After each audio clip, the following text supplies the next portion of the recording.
So I'm like, oh, okay. Alright, how do we do this again? I go. What about three of the same character tournaments? I don't think that okay. I think three of the same characters is way more fun than Marvel 2 because like obviously like it doesn't exist. But three of the same character tournaments. Nah, what I think we should bring back though. I don't know if you guys remember how team tournaments for CBS2 used to be back in the day in America. So it's three people playing in the CBS2 tournament. So let's say it's me, Silent Scope, Vodka. We choose one character each, and we just switch off after the character dies. So like let's say Silent Scope, you have Chang, so you go first, and after Chang dies, then Vodka's second character, or me as second character, goes second afterwards. So it's like literally that's how team tournaments. It's not we play a whole match and then whoever loses gets off. You play one character. Once your character dies, you get off, and the next person takes over the second and third character. Yeah, one person will get the red shell too. So that's like your anchor player, right? It was hype. Yes. Yeah, that shit was actually mad hype. Hype. Yeah, I think that would be pretty cool. Yeah, it would actually go down to the final player a lot of the time. What year was this? Oh, this was East Coast, like NEC, ECC, and everything like that. I don't think it was ever been recorded, actually.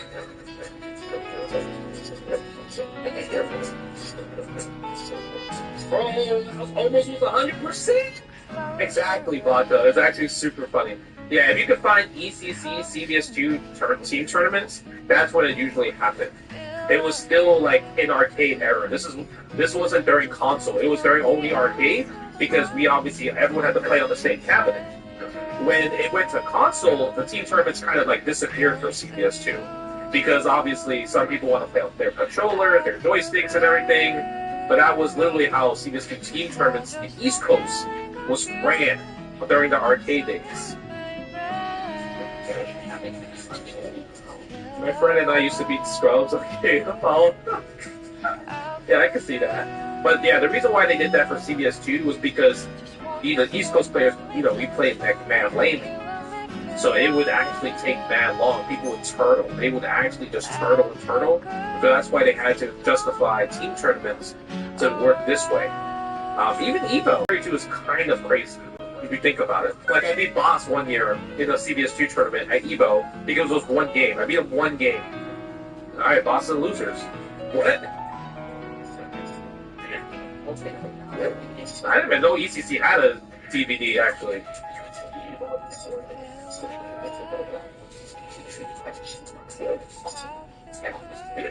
Dude, I like Hibiki a lot.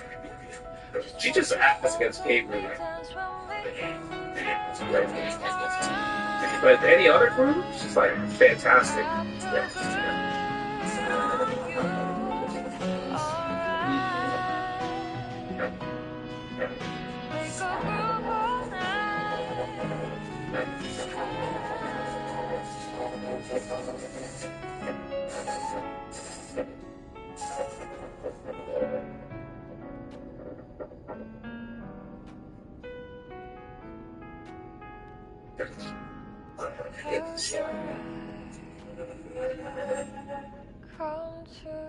Each year, thousands of adults lose their shred.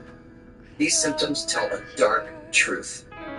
But with the new Tony Hawk's Pro Skater 3 and 4, you can get your shred back. Bring over Tony Hawk's Pro Skater 3 and 4 and play the Foundry demo. Oh, that almost hit me.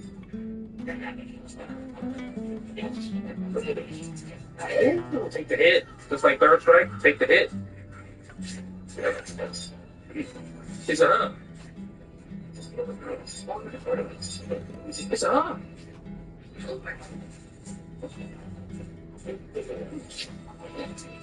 Okay. Combos. No.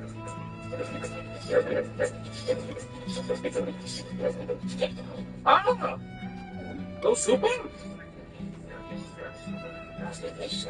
Oh my god, if that was level 3, I was cooked. I was cooked if that was level 3. Ow. That, actually, the Hibiki combo is like one of my favorite combos to do in terms of custom combos. Okay?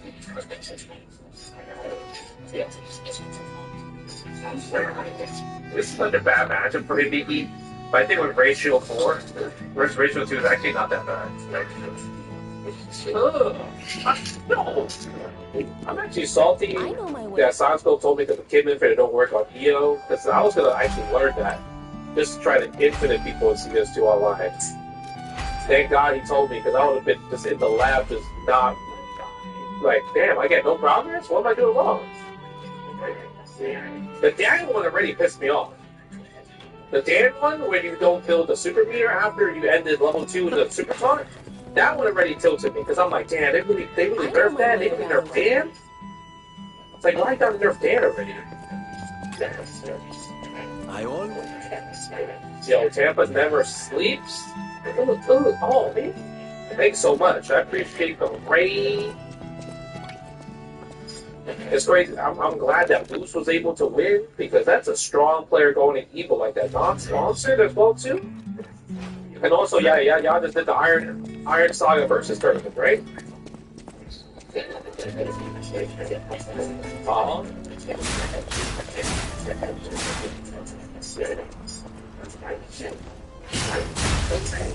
Yo, I appreciate that, Rumble. Ooh. What's frames? Lucas? Yeah, you gonna sleep? Oh man, Lucas, bro. You wanna jump? You wanna super jump? You wanna super jump? Bro. Come on, bro. Why do you want to super bro? Look at it! Oh! I'm such a tryhard. I don't want to get even hit on post KO. Oh, so it wouldn't work on the original version here? Yeah, sometimes you get the rollback. Yo, people were saying that it was the best thing at CEO, bro. It's kind of crazy. That's actually high praise. I'm a hop jump right there.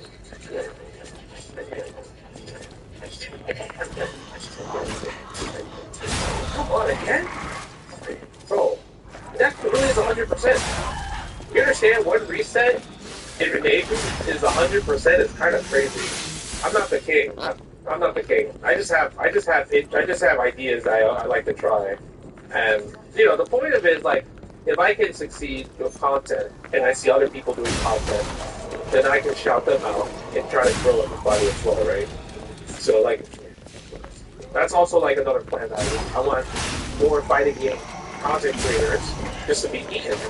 Yeah, I do. You know why? Because I'm looking at the bar when I end this sweep, and I'm like thinking, oh, I should be able to super here. But the problem is, the sweep just takes mad long.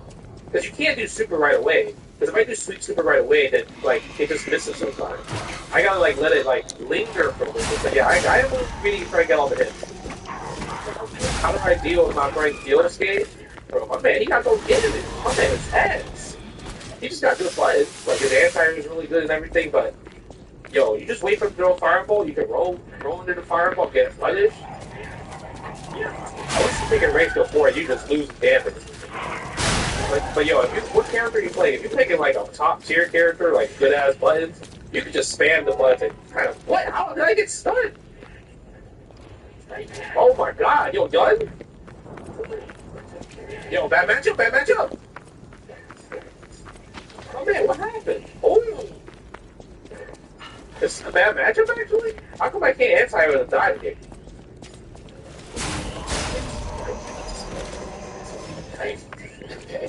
Yo, it's kind of crazy. My timing is ass with the stand fierce. But I guess I could do the counter, like Silent Skull mentioned. Dude, I just need to activate one custom. If he just super jumps at me, one custom. So he's good with roll cancel.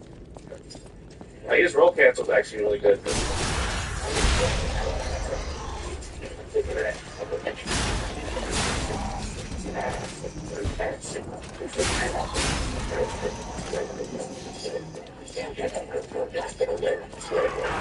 There it is. Wawa Hoagie Fest is here. Enjoy your soured sandwiches for $6 and under. You gotta have a Wawa. Constant reminders of low or moderate to severe Crohn's disease or ulcerative colitis can make it hard to be there when it matters most. If your symptoms aren't under control, it may be time to talk to your doctor about number one prescribed Entyvio. Entyvio has helped many people achieve long-term relief and remission. Doctors have been prescribing Entyvio for more than 10 years. Entyvio offers two maintenance options, including the Entyvio pen. Infusion and serious allergic reactions can happen during or after treatment. Entyvio may increase risk of infection, which can be serious. PML, a rare, potentially fatal brain infection, cannot be ruled out. Tell your doctor if you have an infection. Flu-like symptoms, sores, or are prone to infections. Liver problems can occur. Ask your healthcare provider about Entyvio. Relief, remission, for real.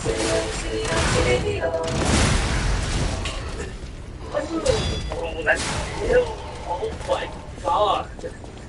That shit really killed. So, yeah, I guess when he's powered up, he hits like a ratio too. Yeah, that's pretty fun. There's 3 low forward every time you block that running slash attack.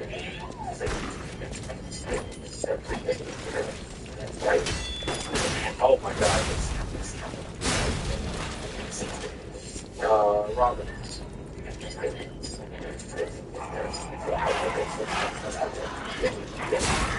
Bro, that's the biggest life. Ow. So I'll block it out. Keep, come on. There we go. There we go. I dare you. I dare you to hop jump Pierce. You want to so bad. It's like they hear me. It's like they just want to just give me what I think they're gonna do. You wanna? Why? Bro, I just why? Why do they want to do certain stuff like that, bro? He should just put young ratio too, to be honest.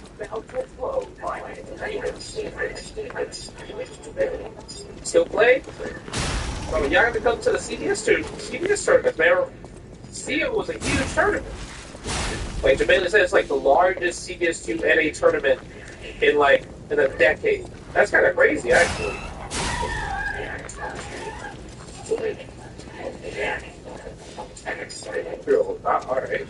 Alright. Young's is a good matchup for Hibiki. Okay. Oh, look at this. I can't stop it. Oh,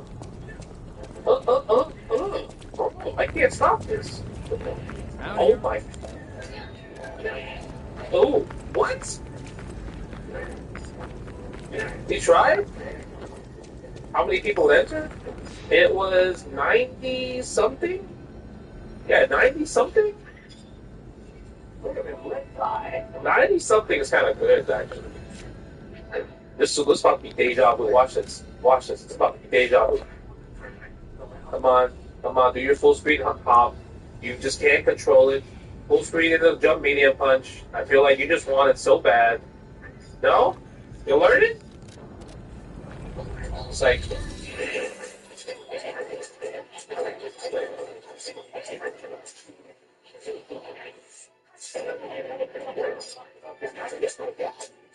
Oh, now you want to challenge.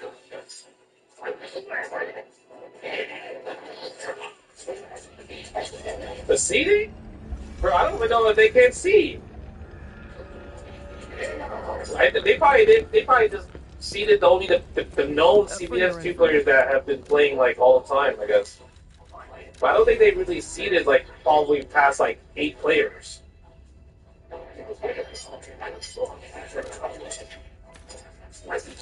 I actually didn't fight anyone that was like a jobber person. Like in my whole pool, it was all people that knew how to play. Like my first round match was the guy that got 7th place, the VR player, and that was my first match. Yeah, that was actually my first match. Dude, Rachel for Hibiki is actually super sick. She's actually super sick. Wait, I need that Hibiki. Dude, Hibiki has like I think one of my favorite customs. Like she probably is one of my favorite customs of all time. Yeah, this guy needs to pick ratio 2 Yun. His ratio 1 Yun is already doing like damage to me like a lot. I'm curious to see like if DTM's gonna have a good turnout for CBS2. Just because the problem is I think with CBS2 they're running on Io, which is kind of crazy because I don't know. if people are going to be receptive to that. It's a hot kid. Damn. Oh. Dr. B don't want to deal with roll cancel? Yeah, I guess. Okay, if there's one AI site builder you need to meet, this is Dope Tech from Wix. Now, this whole flow is a conversation, so your words actually build your website. I'm going for a store, and after a free-flowing conversation, I get this detailed site brief. And just like that, my first draft is ready. Now, that's dope. Next, you can really get in there and style it your way. Here's the fun part. You can regenerate this whole thing over and over, or you can tweak something specific, like your layout. Let me describe what I had in mind. Yeah, that's AI website.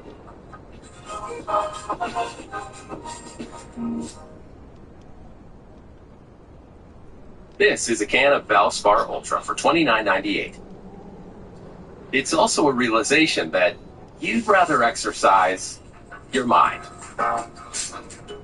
Valspar, affordable, durable, available at Lowe's. Bro, you know what's crazy, Virgo? Low-key, S-move, stop dodge, into a button, that low-key is a roll cancel. You know what I mean? That low-key is a button roll cancel.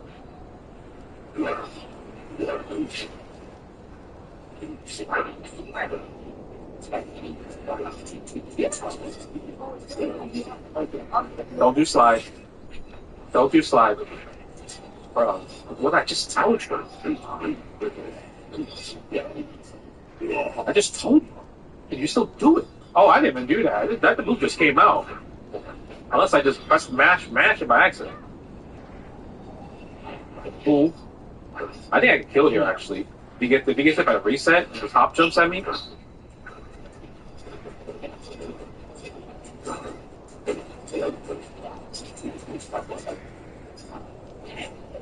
Nice. Nice. The Yori. Oh, my man's about to roll. He about to roll. Yamazaki, okay. Bro, I like these like honest ass teams.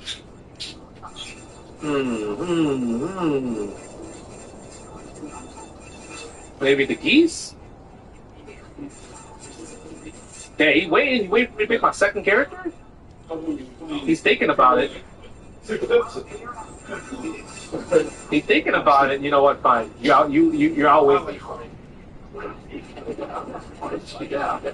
Oh my god. I gotta do Stand Pierce. Yeah? With a blue frog. Yeah, it is new. There it is.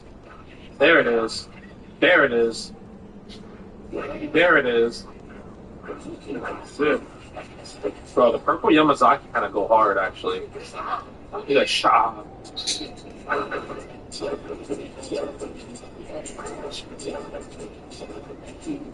Oh my god! Oh! Bro, he died? He died from that? Yo, that literally was a touch of death. That touch of death was crazy. He said, yo, that kill? It did. No. Nice. No super? See, this is where roll cancel and Piki is like so dangerous because you can't throw fireballs like that. Right? Because she kind of struggles, like, because her roll is like kind of like slow, it seems like. So you have to rely on this move and this move. The problem with this move is like if you block it from a distance, it's actually unsafe on block. Right? It's actually unsafe on block. So even if you space it, like you can like low forward and everything. So you have to be really careful doing that move out. Because she has a lot of recoveries on her special move. Like this has a lot of recovery and everything. God damn, I just trying to show an example. Good on you for the reaction though. That was really good on the reaction. No, you can't jump though. You can't throw fireballs too.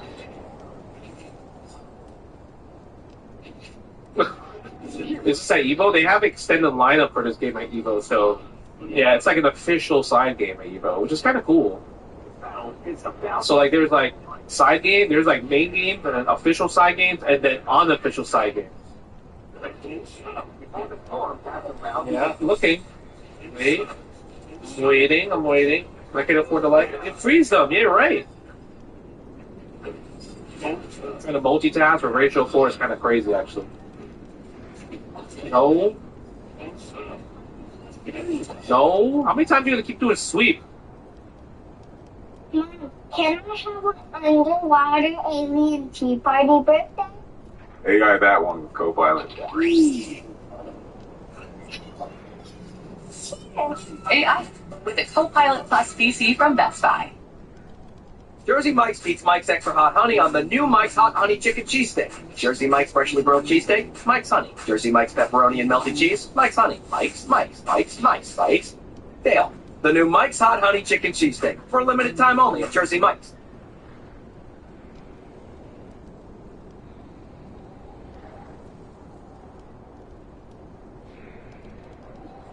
Oh. No. No. No. No. Oh, he don't know what to do. He really don't know what to do. Oh my god. I tell you, it's a wall character. The wall character's a little bit too much. It's a good skill check.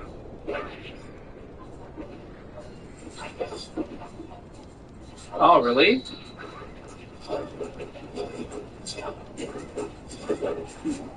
Oh. Jesus, deleted.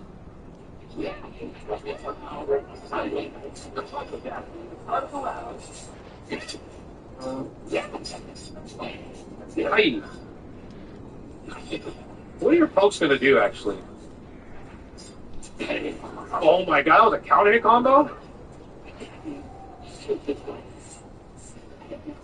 That's cool, Arthur. I'm glad you're enjoying Pikmin 4. Why do you like Pikmin 4? Because there's a lot of insects? Is that the reason? Yeah, Pikmin, she likes it a lot, actually. Because she's a big fan of just, like, looking for things. Like, games that let you, like, looking for friends and, you know, creatures. That's why she like Astrobot a lot and everything. So stuff like that's like really fun to her. This is gonna be a match to remember. Fight! It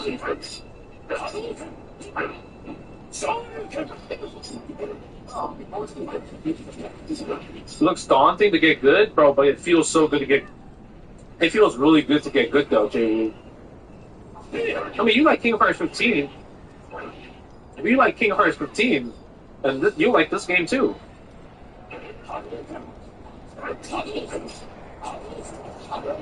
I haven't tried the PS Fight Stick. No, I wish, because it looks really good. I would love to just try it out.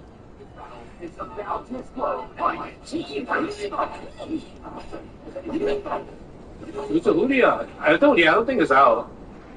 But I guess maybe people could assume that, oh, you know, you're just normal, you get one. Which, I mean, you're not really wrong. But I haven't gotten one yet. I don't think they're releasing it until maybe they have something at Evo, possibly. Yeah, there's a demo for it for Pikmin 4. Bro, he is running with these fireballs. I just want to land one custom.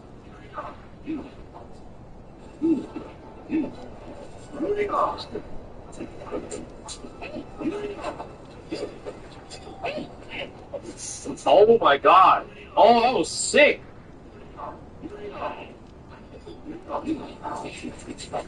Now I gotta hit and kill you regular. Nice DP.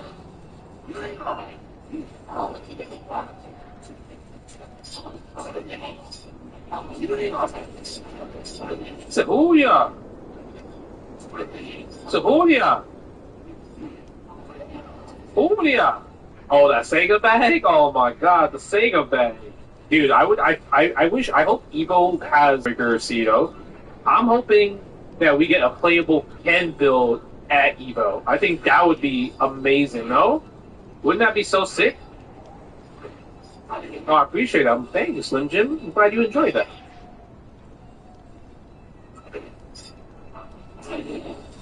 Tiger shots. Tiger shots. He's a who? Where's the second shot? Where's the second shot? Bro, my man is trying so hard. He's like, he got the life lead and everything. He's like, come on, he can't let this go. He can't let this go. Yo, Big Tony. Big Tony. Look at this. He's looking. Look at this. He's trying so hard. No, spend level 3.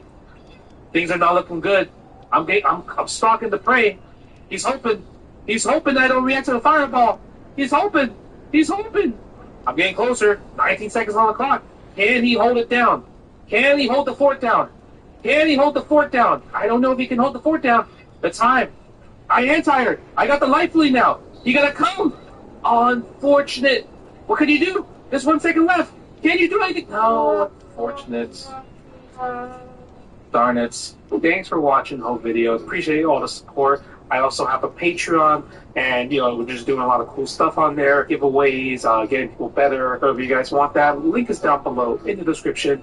And also, big shout outs to everybody that has subscribed to the Patreon. All the names are literally just coming out right here. But other than that, hope you guys enjoyed the video, and we'll see you in the next one. It's Pod's last sale of the summer. Save up to 25% on moving and storage until July 21st. And see why Pods is the most awarded container moving company. But don't wait. Book now and save up to 25% at pods.com.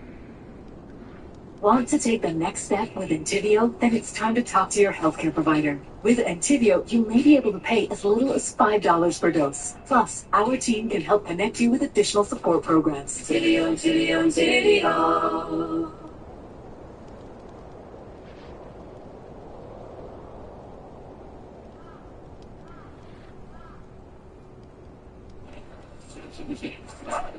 For the infinite? The infinite?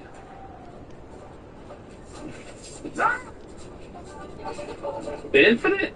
Oh, my sweep is OD. What? The game told me I won. There it is. One-handed sweeps. The top.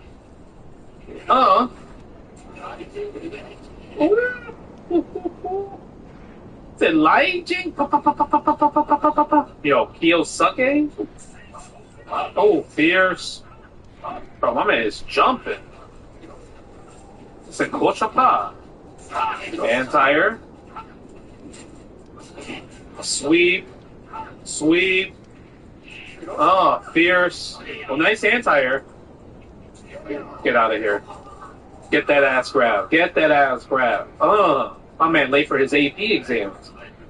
His range is good, yeah. I think Kyosuke has good footsies.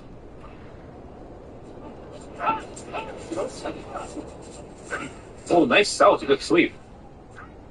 My thing is, how is he going to try to grab me? I'm a zone. Zone. Zone. Zone. Zone. Zone. Word?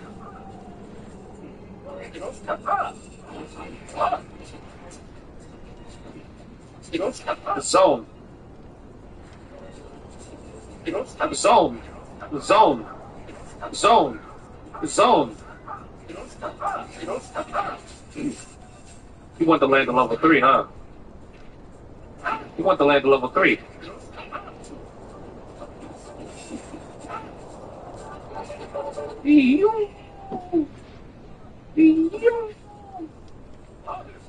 Whoa, whoa, whoa, whoa. I'm scared. I'm scared. I'm scared. I'm scared. You gonna jump? How do I know these things? It's like I'm Miss Cleo or something. How do you even approach against that insanely good fireball? The insanely great fireball, bro. Such a great fireball. Look at this. Look at this bad boy. Bro, the dive is crazy, actually. This, whatever he's doing is kind of godlike. Dude, I want to smack that head. I want to smack that head. Oh, that's kind of godlike. You see the trap? The trap kind of ridiculous.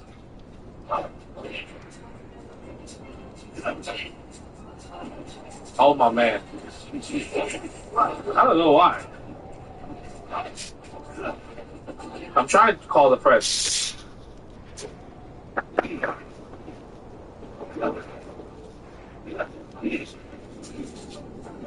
I'm trying to call the press.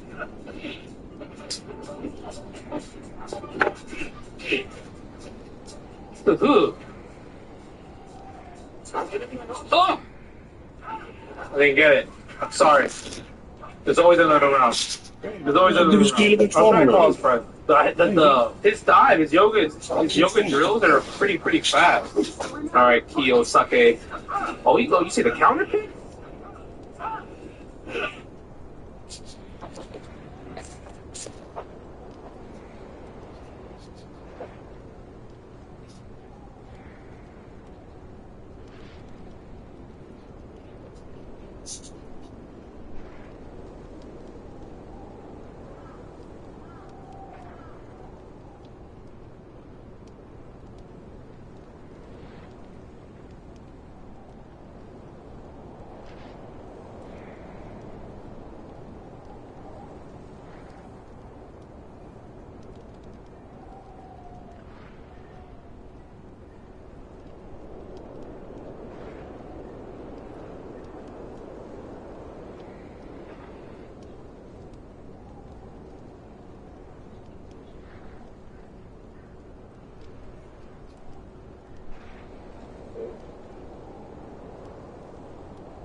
strawberry dragon fruit, tropical guava, and mango pineapple. $3 medium for Dunkin' Rewards members. When a tractor trailer or truck collides with any smaller vehicle, the damage can be devastating, especially for the car's occupants. If you suffered injuries caused by a truck or 18-wheeler, contact this firm right away, as trucking companies consult the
Okay, I ain't got the breakfast.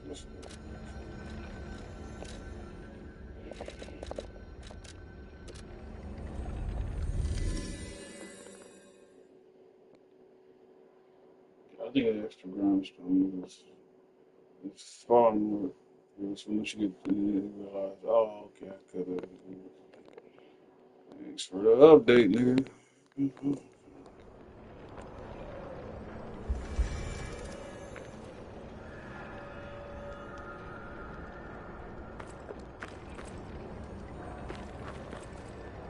Not watching.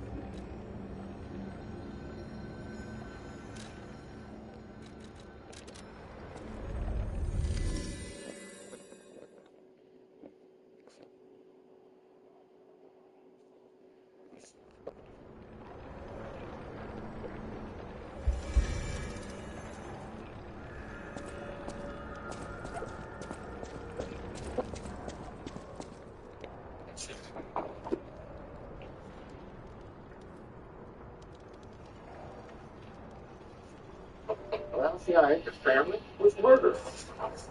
During your streets to keep safe, shooters on charitable ground. Just looking around. Don't try not to look at me, ma'am. I can see you. Give me one. Give me 1 second. What are you doing this for? Look over like, yeah. I'm ready for the bullshit pose. You should have did. Don't take a picture. Give me 1 second. I'm just looking around. I can see y'all. Okay. Oh, shit. Yeah. That's food that y'all have well seasoned this book. That's a Latino dude with the black Latino, right? Yeah, with the chocolate. I like it. Yeah. The chocolate. Right. I get fried chicken beans and I like it.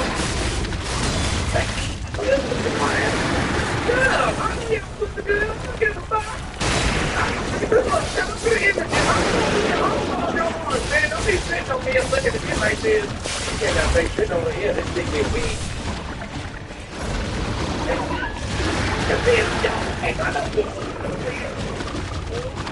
I know that's what you have to like.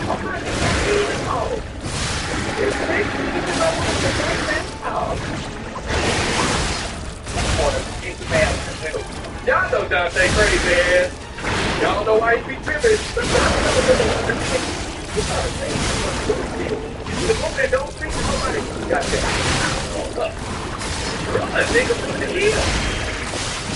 Stay away from I like this. Cam on the red and cam on red. There's no y'all look good. I fucks with it. Y'all been together for a hand. For how long y'all been together? What you talking about? He know your brother do something. They say, y'all cool. You got cool. Get everything. Stop it, shit. You didn't take your name over time, but he get it because he know what it is. You gonna have to spend him for 2 more years, but right now he cool. The spec went off after a couple years. This gotta be your goddamn dad. Jeez, your mama didn't help at all, sir. Look your whole face and just ran off with this bitch. God, you look like you used to be in a group singing and shit. Got a do-wop face.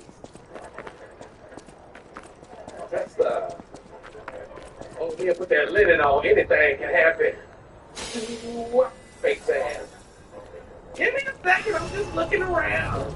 I ain't gonna say shit to y'all, bro. I don't want no problem, bro. You got a Los Angeles with that. I don't want no shit. When you sit like this, this taking it to protect you from getting fucked up. He's home to get spent right now. Don't even come out there, but I don't want to let you try. Right now, so I'm gonna let you say something. If you want to understand, it's going to be okay, it's not fair, but I'm going to look like a little thing. Then you down in the first place. Like I got a little victory. Okay.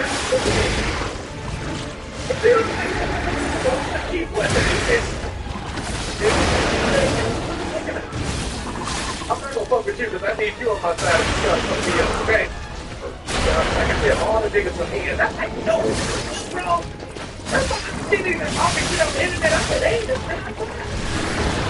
you don't look like that when you've been stocked before. When you've been punched in the face, like, even if you can fight, you like, you hurt though. I think y'all do one good style and substance in the Chance Sierra.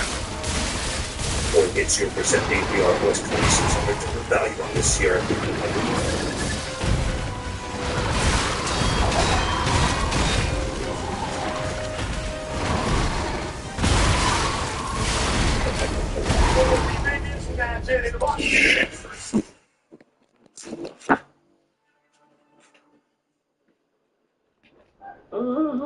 Like this little situation. Y'all don't even know them, do y'all? Y'all don't even know each other. I can tell. Well, I know you know him. I'm talking about these two, your bookends. Cause do y'all know each other? That is, why you just y'all would have got you black women get playing so fast. You know who you look like? You look like the girl that every dude fucked in college that he didn't know he was gonna fuck. You know what I'm talking about? Like the girl, she just studied and she was really quiet, and then one day you were just talking to her, you was like, I think I can fuck with this. Next thing you know, you over there every day, you like, she helping you with your books. You know what I'm talking about. She helping you with your studies. You dude fucked in college that he didn't know he was gonna fuck.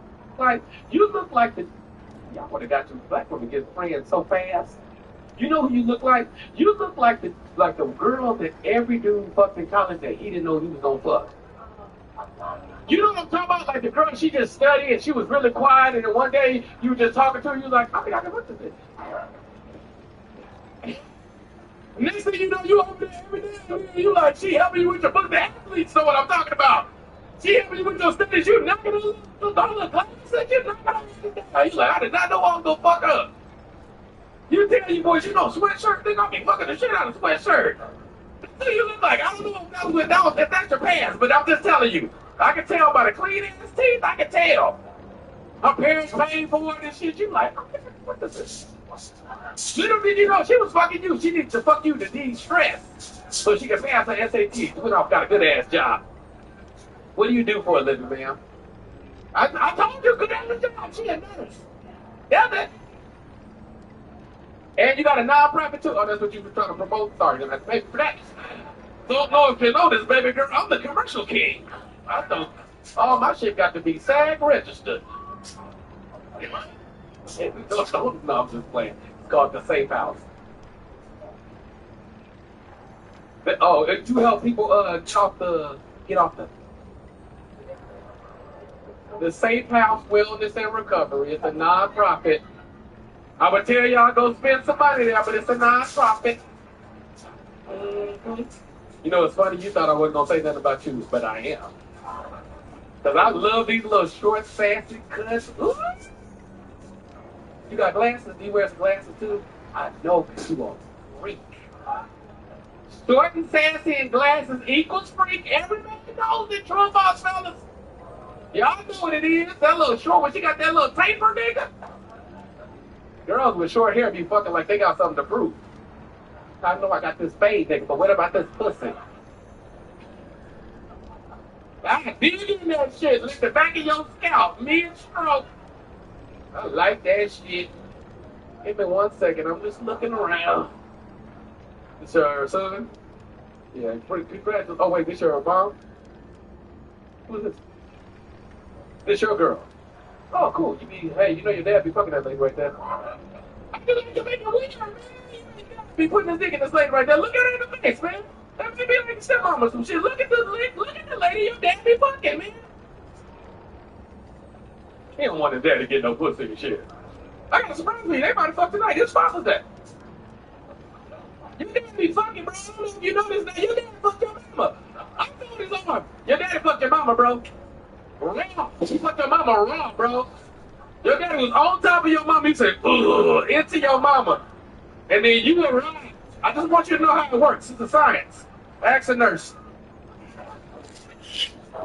Your daddy fucked your mama. Yeah. I know what y'all laughing at. All people daddy fucked your mamas.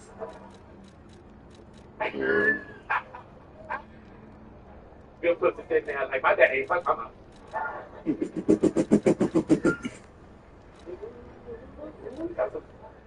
I saw y'all holding hands, little lesbian love. It's y'all butt lesbian love. I knew y'all were gonna come out every night. Happy Father's Day, this. I'll get home tonight. That's lesbian. Happy thing.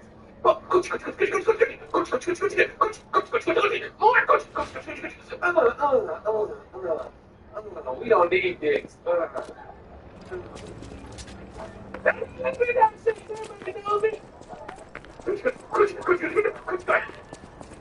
Here's the crazy part. That shit gotta feel good. I kept doing it. The third time was for me. I was like, oh, wait a minute, nigga. Start getting warm. I was like, shit. Everybody do it. Everybody put your hands like this. Everybody put your hands like this. It's pretty good. Everybody do like this. Do like this. Everybody do like this. They go.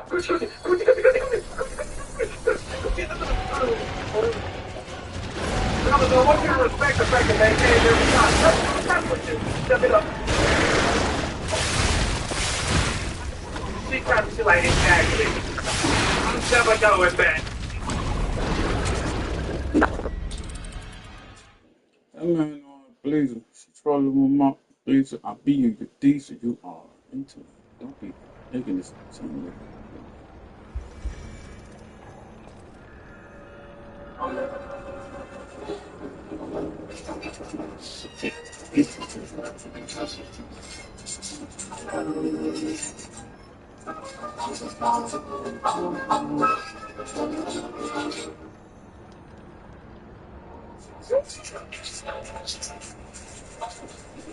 Alright, so What is up, gamers, glitch hunters, and speedrun enthusiasts? I'm Z Money Train, and this is Star Wars Jedi Survivor.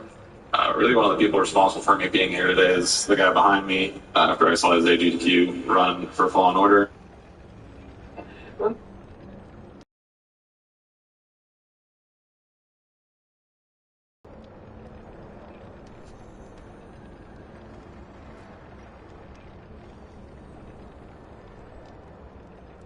Immortal Thor is officially dead. No, it's not clickbait, and yes, it's amazing. So, what this does, picking up after the last story that we did, and we'll get you guys caught up over the course of this video, we initially pick up with the return of Utgard Thor. Now, this is not some great big huge battle. Now, we'll explain Utgard Thor once we actually get to Utgard Loki, because it'll just make more sense once we get to that point. But when Utgard Thor shows up here, because there's not a great big huge battle, the question is, who did this to him? Because keep in mind, the last time that Utgard Thor and Immortal Thor fought, Immortal Thor was pretty well overwhelmed. Right? I mean, it was kind of nuts how powerful this Elder God was. But the fact that he's basically dying, it leads to Thor to ask the question, who did this? What's going on? Like, what happened? And that's where the answer that Utgard Thor gives is a little cryptic. He says, in your heart, you know Thor, but you hope it is not true. You are a being of compassion. Compassion.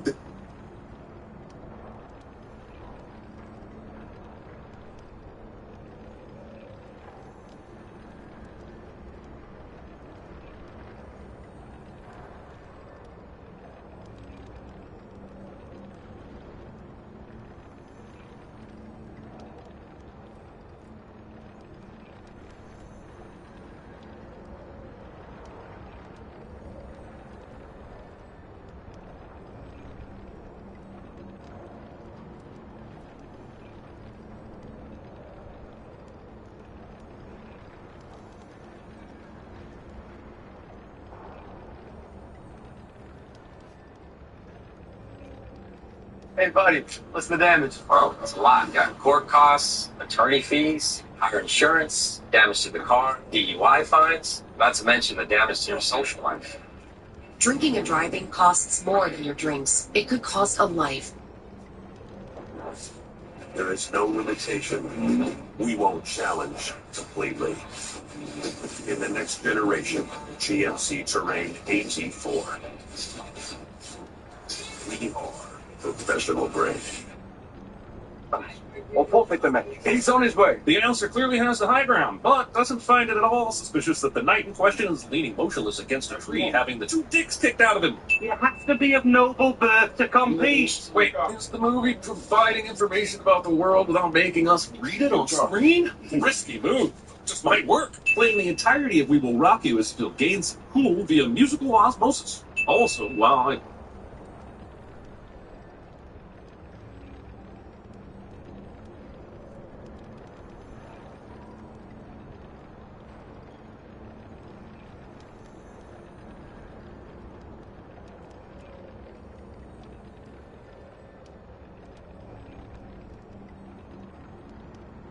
The year is 2013. The game, Super Mario 64. Two speedrunners, Dota Teabag and Midboss, are competing in a speed race of a 70-star run against each other. Everything is going just as planned. No high stakes, no world records, nothing out of the ordinary. Just a friendly speedrun. That is, until 58 minutes and 1 second into Dota's livestream in the level TikTok clock, this happens. What the? You get visible wall? An entirely unconventional upward, sending Mario straight through the ceiling above him, skipping the entire platforming section. Upwarps aren't a brand new concept. They're an extremely useful glitch used in speedruns, and is even something you could accidentally perform yourself. All you need is a hangable ceiling next to another lower ceiling. Jumping into the lower ceiling from beneath the hangable one will cause the game to think you just jumped into the hangable ceiling, triggering the upwarp, sending you straight up. But there's one issue. This ceiling wasn't hangable. Somehow, Dota upwarped by entirely unknown means.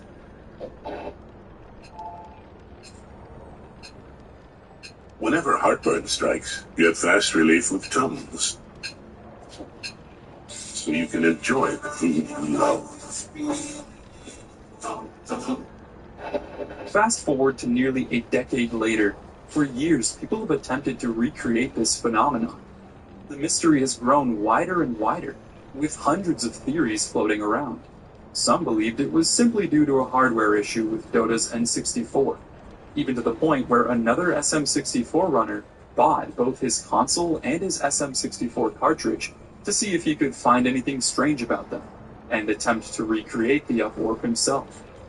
There was even a bounty put on this glitch to recreate it for $1,000. Theories of a bit flip being responsible began to surface, a rare occurrence when a binary digit in the code is flipped from 0 to 1, or vice versa. And some even considered it being caused by a cosmic ray from outer space, a 1 in a million chance causing the upwarp. While incredibly outlandish, it isn't entirely out of the question. We just don't know. This story is one of the most infamous and mysterious events in speedrunning history, but a seemingly inconsequential glitch, and yet it ballooned into an incredible hunt to achieve a single goal. Do it again. Hundreds of videos, theories, explanations, and even bounties. People wanted to uncover this secret, to see this story's conclusion, and it leaves me with just one single question.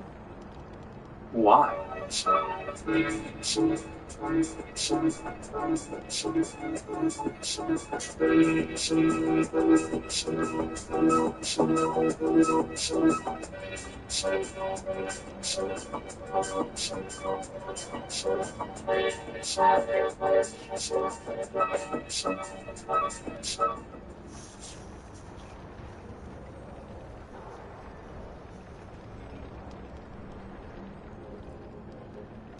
This is the Burj Khalifa, the tallest building in the world. Located in downtown Dubai and constructed in 2009, it stands at an incredible 2,722 feet, or 828 meters tall. A true testament to humanity's drive and ingenuity.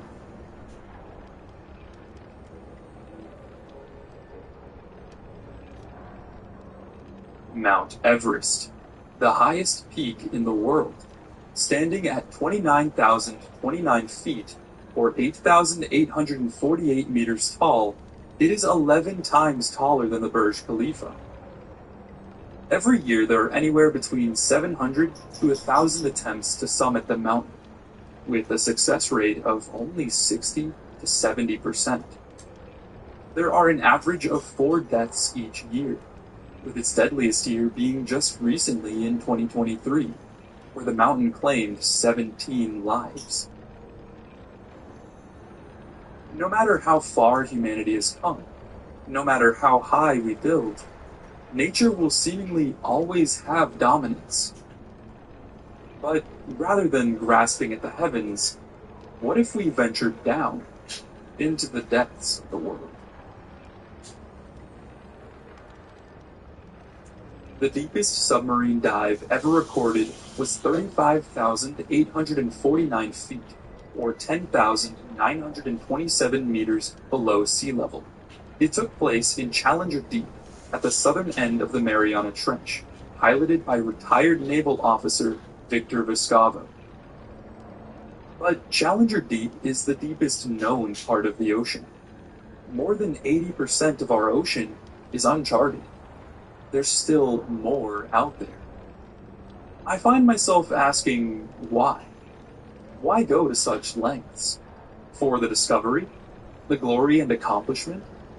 Maybe for some, but there is one indomitable drive that connects us all. The human limit.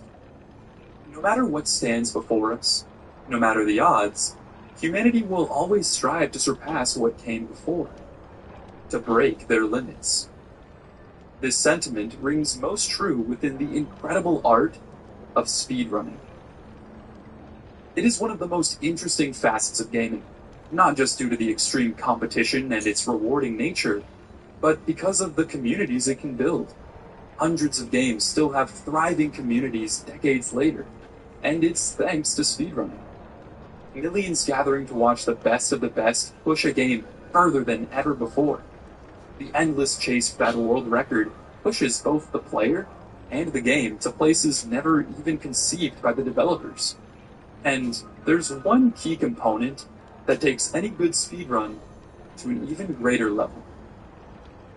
Video games are pretty cool, from 2D platformers to fully detailed 3D environments. Allie's $4 unbeatable meal deal changes everything. Your choice of sandwich plus fries, drink, and an apple pie. Just $4. Saving money isn't going to change you, right? Oh, me? Get more from your poor. Only at Checkers and Rallies.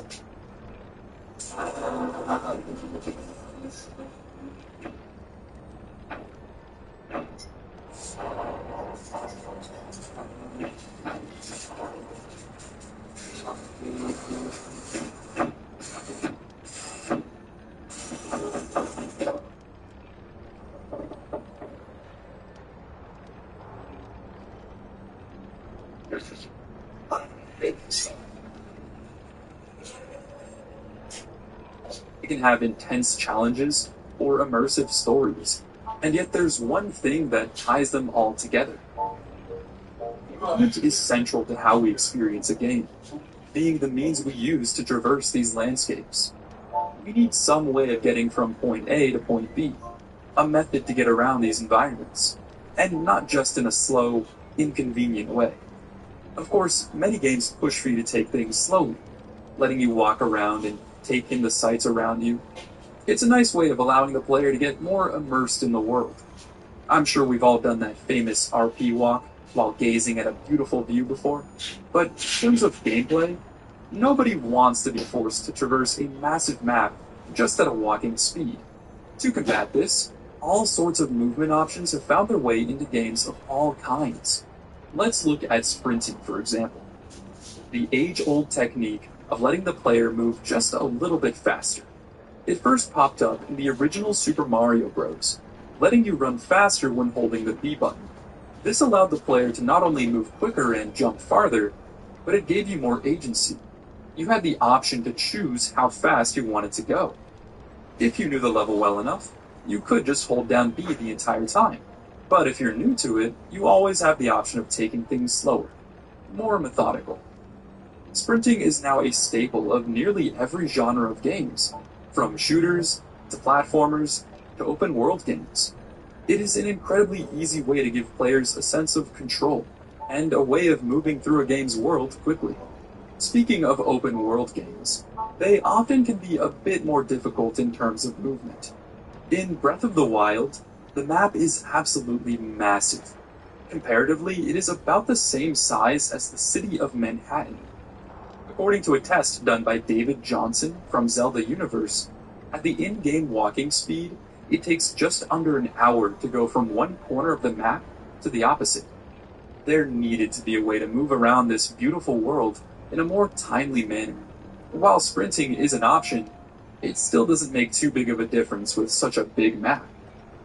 This is where vehicles come in, whether in the form of a horse, glider, or in Tears of the Kingdom's case, a Zonai device. These are brilliant forms of travel that not only make moving around more convenient, but actually fit within the world.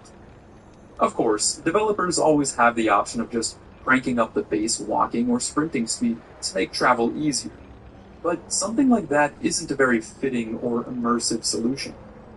But a horse? Now we're playing a Zelda game. Unless it's that motorcycle that looks like a horse. Look, I like the Sheikah Tech thing, but this just doesn't work for me.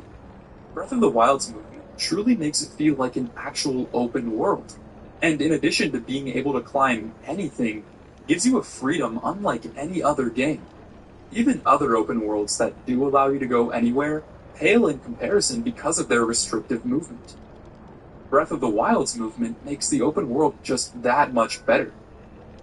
But even then, with all these amazing ways of getting around, some maps are just too big. Cue the incredibly convenient, and at times controversial, fast travel. Ideally, a game's environment should be packed with detail and plenty to uncover when exploring.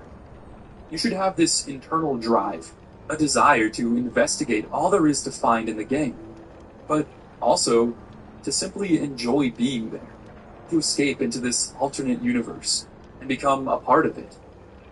This is a reason many of us play these games, to escape the dull, mundane reality of the real world and find ourselves in a different, better one. To do things that we would never be able to in real life. I don't ever see myself climbing the tallest mountains, and as much as I wish I could, slaying massive dragons just isn't possible. But in a game, these things are made a reality.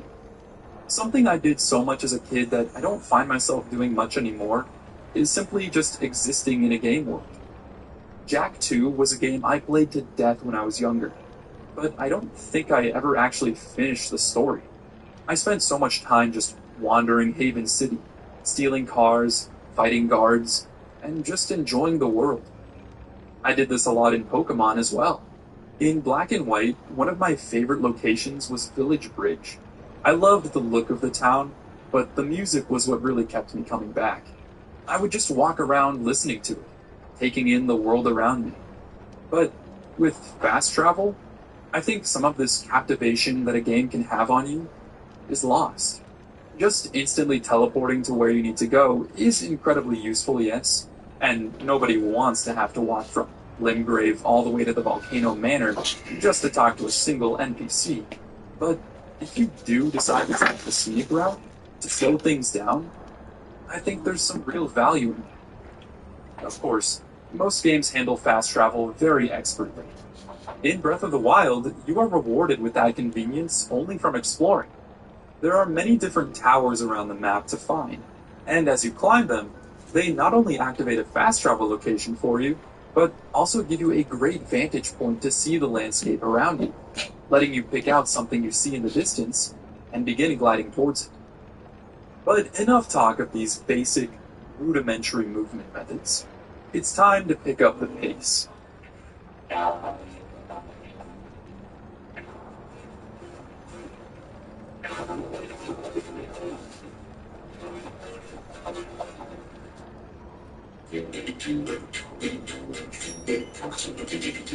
Hilton is bringing you more new ways to stay than ever before.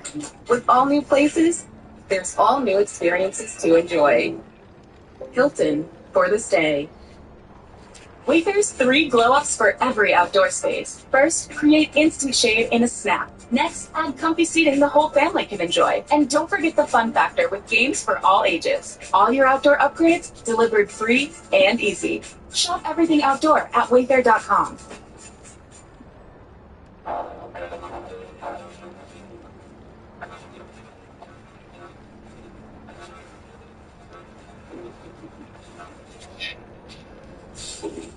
These games don't just utilize movement as a means of getting around, but as a core gameplay feature. From the satisfying velocity of the many Sonic games, to the parkour mastery of Assassin's Creed, it makes simply traversing around the world a game in and of itself. And there's no better example of this than Cyberhook, a quick-paced platformer in a vaporwave paradise. Here, the entire game is centered around your Cyberhook, a grappling hook used to pull yourself towards an object and increase your speed to unimaginable heights. Not only will using the hook make you go faster, but so too will running. The longer you sprint, the higher your speed gets. This fluid movement and the great level design pushes you to try and 3-crystal every course in the game. But honestly, I've spent way too much time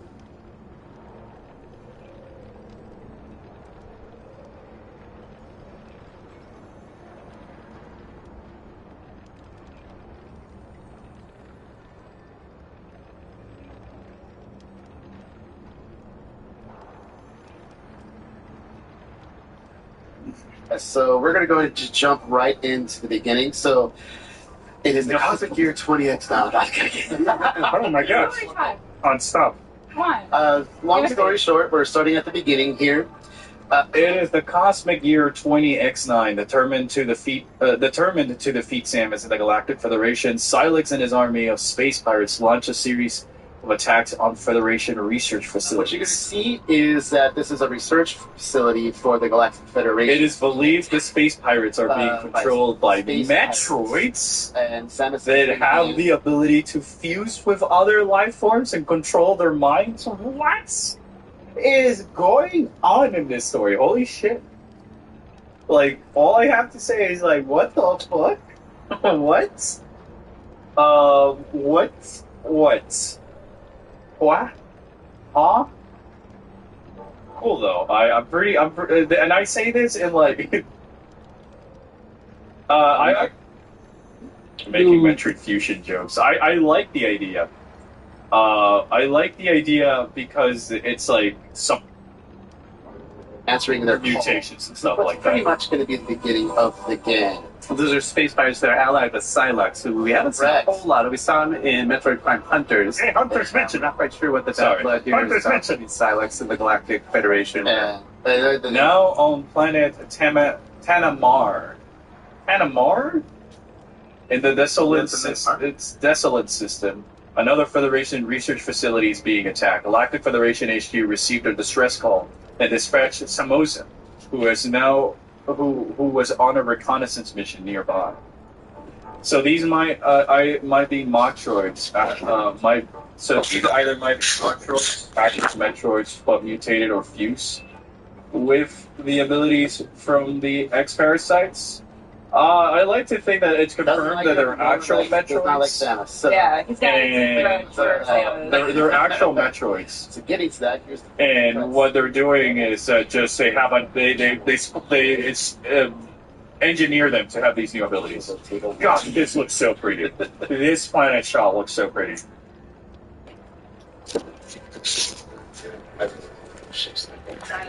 Oh look, it says the flagships from Prime 3. It's so cool. Oh, so cool. Yeah. So cool. Check this out, Chad. So cool. Samus's contributions. So cool. Gosh, Samus's. Oh, look at the new Fed Troopers, dude! That guy. Galactic Federation soldiers are trying to. Federation Force! Federation Force! They got the mix! They got the mix! It's pretty cool to see this stuff.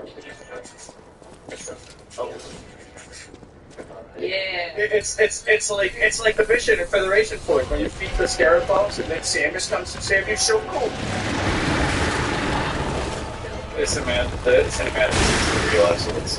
That's super cool. Super enhanced Metroids, yes. Super enhanced Metroids. This area is pretty familiar from the first trailer that was showed for Metroid Prime 4 to now.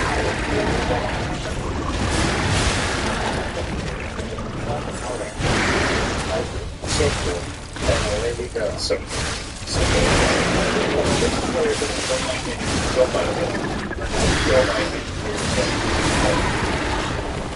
I'll let that stand. Purple stuff. That classic Metroid Prime gameplay where you got just pretty. Metroid Prime. I love it. Is that the long on to enemies there? Yeah, I'm still gonna try to take it. Oh, what you doing still? Oh. So now I'm gonna go ahead and do this. I really like the new animations on the Space Pirates stuff. What country style? When the troopers talk, look, they're talking. So in the interview of say, one of the devs working on this game was an ex-Halo dev. Yes, they're developers in this. If I'm not mistaken, the artists. Halo and 343 is like Blizzard and Halo. The Halo game will be on the boot on it. Yeah. The Federation on them is so clean, dude. The Fed Troopers look so clean. This one. I love this part.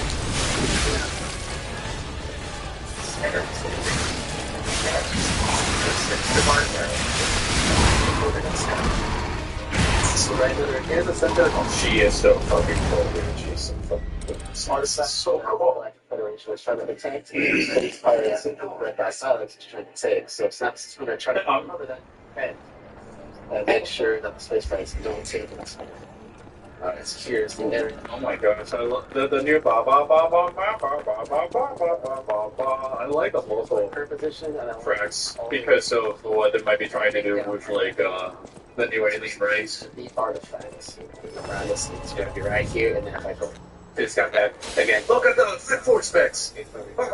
Oh, the Fit Force specs. because like navigation and exploration is a big I'll go for a few minutes and hours playing Metroid Prime 4. Yes, I want it. I've been waiting so long for this game too.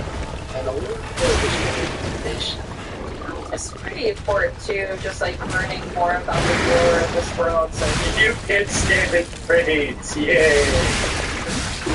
involved. So Creating additional battles. I would chat at this. I think there's going to be a new mechanic.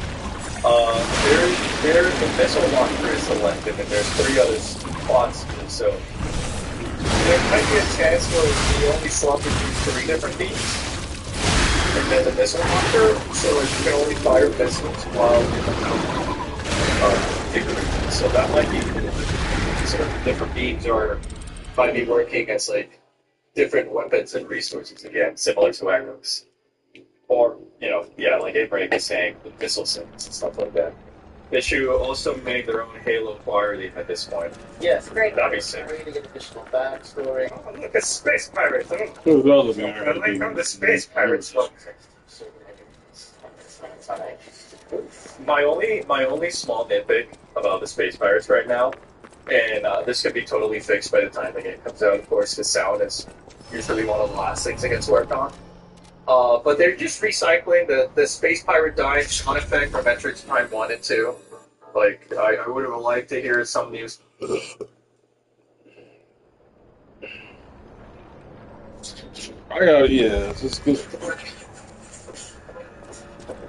Mommy, I have to go potty.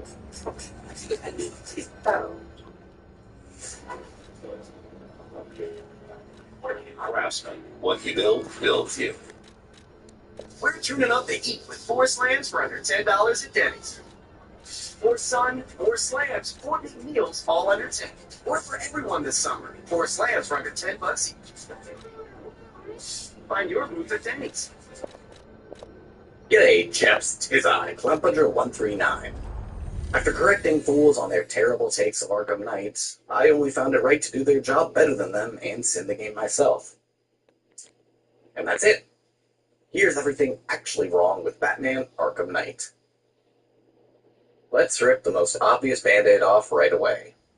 The Batmobile. Do not close this video, I swear to God. I am a Batmobile defender. I think I've made that abundantly clear by now. I think it's a lot of fun and enjoy its inclusion very, very much. That does not mean it was handled as well as it could have been. There's a reason people always harp on the game for having too much Batmobile, and I'm here to break it down. Let's go over the positives first. It controls like a dream. For being Rocksteady's only attempt at making a drivable vehicle so far, it's amazing how good it feels to drive. It strikes the perfect balance of feeling heavy but smooth at the same time. Speeding through the streets of Gotham, crushing lampposts and small buildings in your path, and drifting around tight corners while chasing down thugs feels amazing. And the tank combat feels just as good. It also feels heavy, but the 360 degrees of freedom combined with the boost mechanic all feel amazing. And despite playing on a controller, aiming always felt good and responsive. And the risk-reward system of building up the weapons generator by taking down drones to unleash powerful attacks, but risk losing it all to a single hit, is really fun to take advantage of. For what they wanted to accomplish with the Batmobile, they did absolutely incredible. The core concepts behind the Batmobile are all incredibly solid and make for fun a gameplay experience in and of themselves. However, where the Batmobile fails, and why so many people dislike its inclusion, isn't what they use these positive qualities for. The math may be true. You may spend less than 20% of completing the game actually in the Batmobile. as found by Batboy Aqua. But that doesn't matter when the gameplay in question is not good.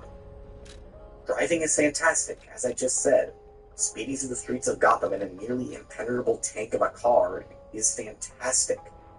And honestly, would have been enough to make the Batmobile worth it in Arkham Knight. Where it falls short is everywhere else. Take this puzzle section from the Arkham Knight HQ. You have to constantly go back and forth, in and out of the Batmobile, all the while waiting as it slowly makes its way down the wall. All to end the section by slowly turning this drill for nearly a full minute by just holding down on the control stick. This isn't fun or even puzzling. Compare that to this section in the movie studios where you don't have the Batmobile. You have to grapple up to this vent, move out of sight of the minigunner, pull out the voice synthesizer, and use it to move him closer to the wall to blow him up after priming it with explosive gel. You did so much more in the movie studios in a much shorter amount of time and with considerably more effort and critical thinking. In the Batmobile, all you can do is use the power winch and shoot things. There's very little critical thinking required for the Batmobile puzzles compared to the basic on-foot puzzles. And the problem is that a lot of puzzles in the main story of Arkham Knight require the Batmobile to some degree. I will admit, Riddler's puzzles get you thinking quite a bit more, but not nearly as much as base Batman with his much wider moveset. And all of this is without discussing the tank battles. Again, I am a defender of these battles. I personally think they're a lot of fun and clearly had a lot of thought and care put into them, with an incredibly unique battle system. The problem isn't the amount of time spent in the Batmobile, it's the number of times you use it. I did some counting, and Arkham Knight has about 23 regular combat encounters, 13 Predator encounters, and at least 20 required tank fights throughout the main story. For comparison, Arkham City has about 15 each of combat and Predator encounters, in a game about half the length. All these are static, forced encounters that you must face to progress the main story, with a considerable number of enemies that actually take some effort to fight. This isn't taking side missions into account, or sections with 2 enemies you can instantly use a double takedown on. These are encounters absolutely required to progress the main story, and only the main story. The simple fact that tank combat in Arkham Knight overshadows Predator combat and nearly overtakes hand-to-hand combat is not a good thing. More on this a little later. Now, I see a lot of people pointing to Batboy Aqua's video defending Arkham Knight when talking about the Batmobile. You should watch it, it's a good video. In it, as mentioned earlier, he found that you only spend about 19% of the game actually in the Batmobile. What people fail to realize is that that number is for his 100% completion over the course of 20 hours. That's all well and good, but take into account how much more time that is compared to just the main story, which is what a lot of reviewers tend to base their opinions off of, and what I'm talking about here. Now, while collecting footage for this video, I only played the main story, with a few quick side missions for the necessary footage, and managed to beat it with all cutscenes in 7 hours and 39 minutes. Removing all the cutscenes, dialogue, side quests, and failed attempts from the footage leaves us with approximately 4 hours and 13 minutes of pure main story gameplay footage. I say approximately because I wasn't super thorough going through all the footage. I just looked for any non-gameplay / main story stuff and cut it. Anyway, during all that footage, approximately 1 hour and 12 minutes was edited in the Batmobile. That's not including all the time you spent trying to make it half the Batmobile and specific section during some infuriating repetitive. Only time spent trying to throughout the Batmobile. Even as a limited speed runner to make the game more optimal for its players, I still spent approximately 20 minutes over the Batmobile. Again, excluding times, it was fun to get the Batmobile access to something. So it goes, the time would probably jump up at least 5 minutes and 2 minutes an hour. True, it's not the 60 or 75% spin into losing route speed, but it's still a lot of gameplay. It's less Batmobile than people expected on the night. But there's a reason certain people pick the game because of the Batmobile. You're ready to see yourself in the broken, like I do with other members of the leader. When Riddler was coming into the competition, I definitely saw myself as the front of a band. I became very comfortable in his leadership. my thing that I always say is, what I desire already belongs to me. That is the way that I live my life, and I don't foresee me changing anytime soon. It doesn't have to be we might kind of like hurt a little. It's inevitable. Not everything gonna get along.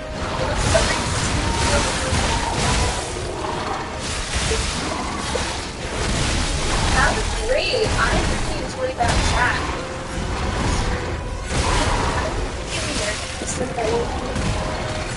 And what's I love there? Let's go. Thinking arrows. Like,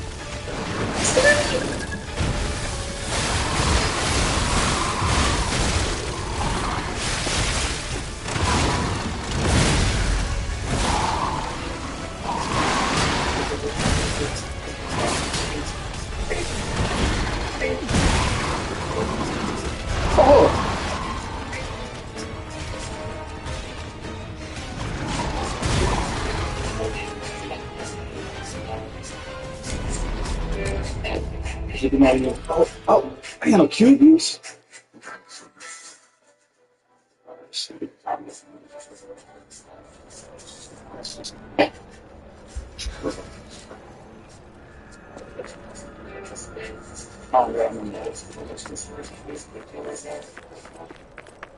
I just sat there and doing my work.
Oh wow, yeah, he's Stevie.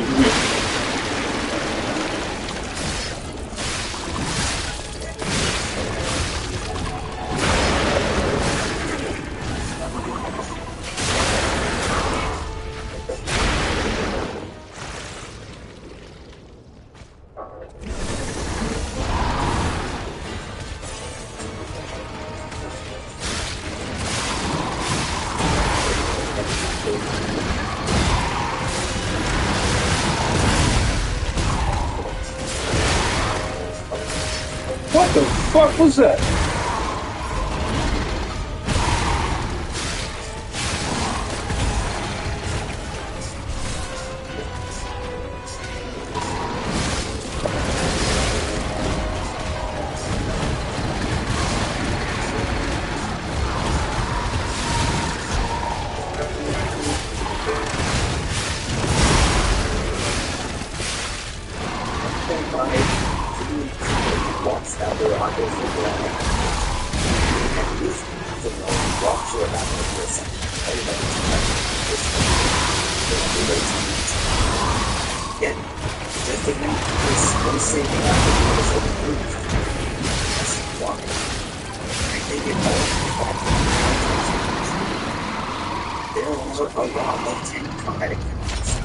Nobody can deny that fact because it's the same or greater for every player.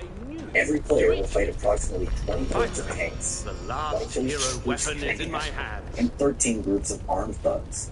Again, this is taking into account decently sized groups of enemies that take some effort to take out.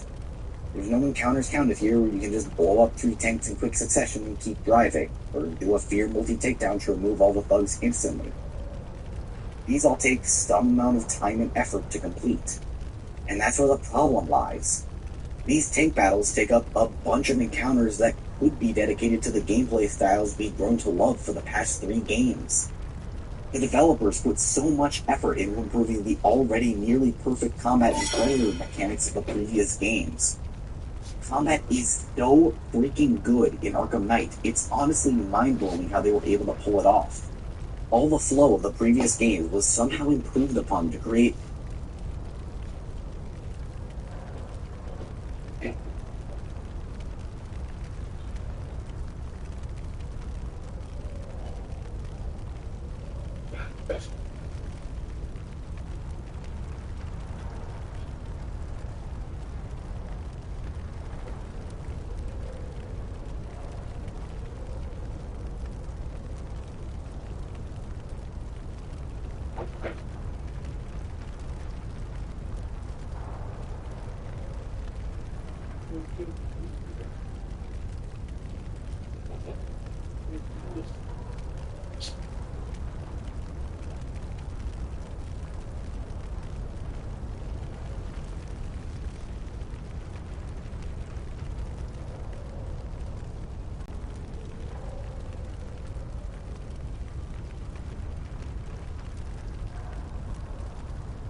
I knew you'd do it. I knew her. You have my thanks. See you at the hotel.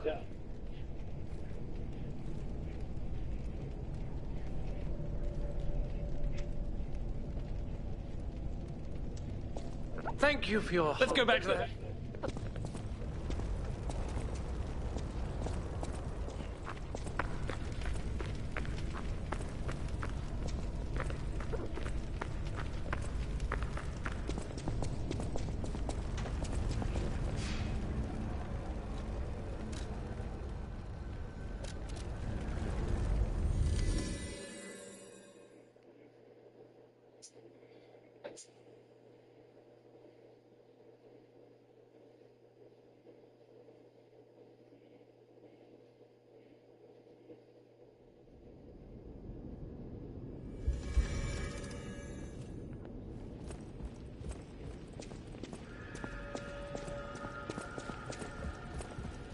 Close your eyes, come to me.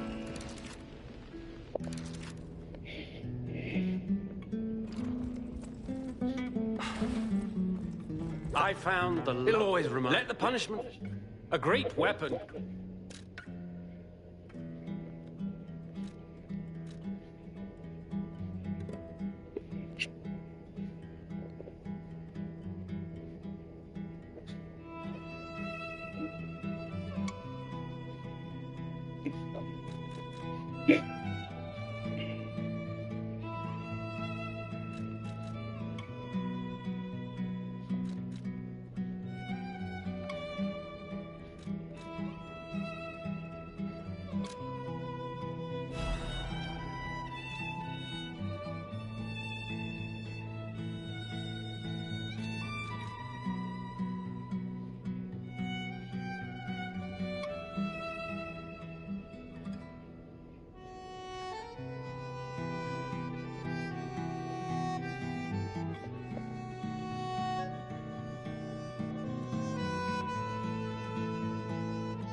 Probably.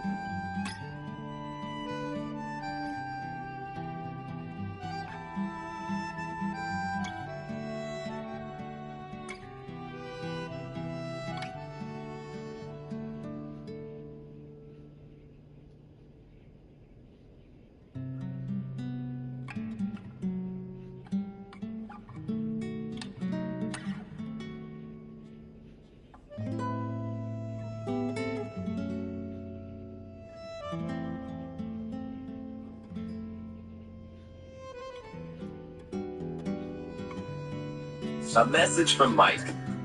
The uglier the lemon, the sweeter the juice. Hand-picked lemons for maximum flavor. Go hard. Nobody makes lemonade like Mike.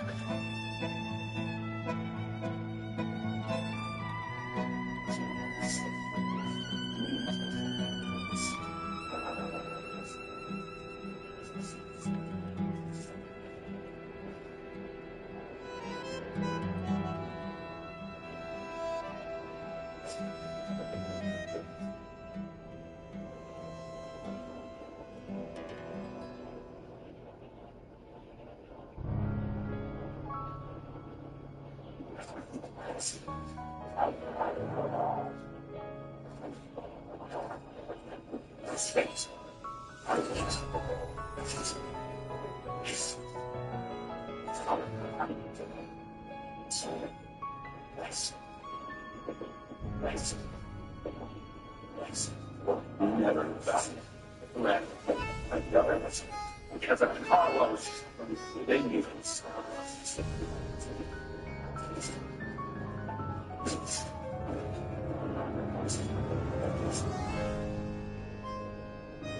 What's this nigga's stats?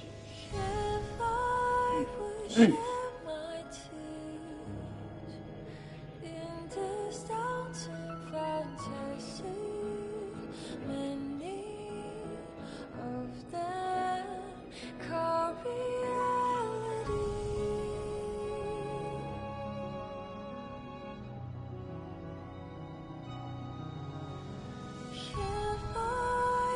Okay, that's new.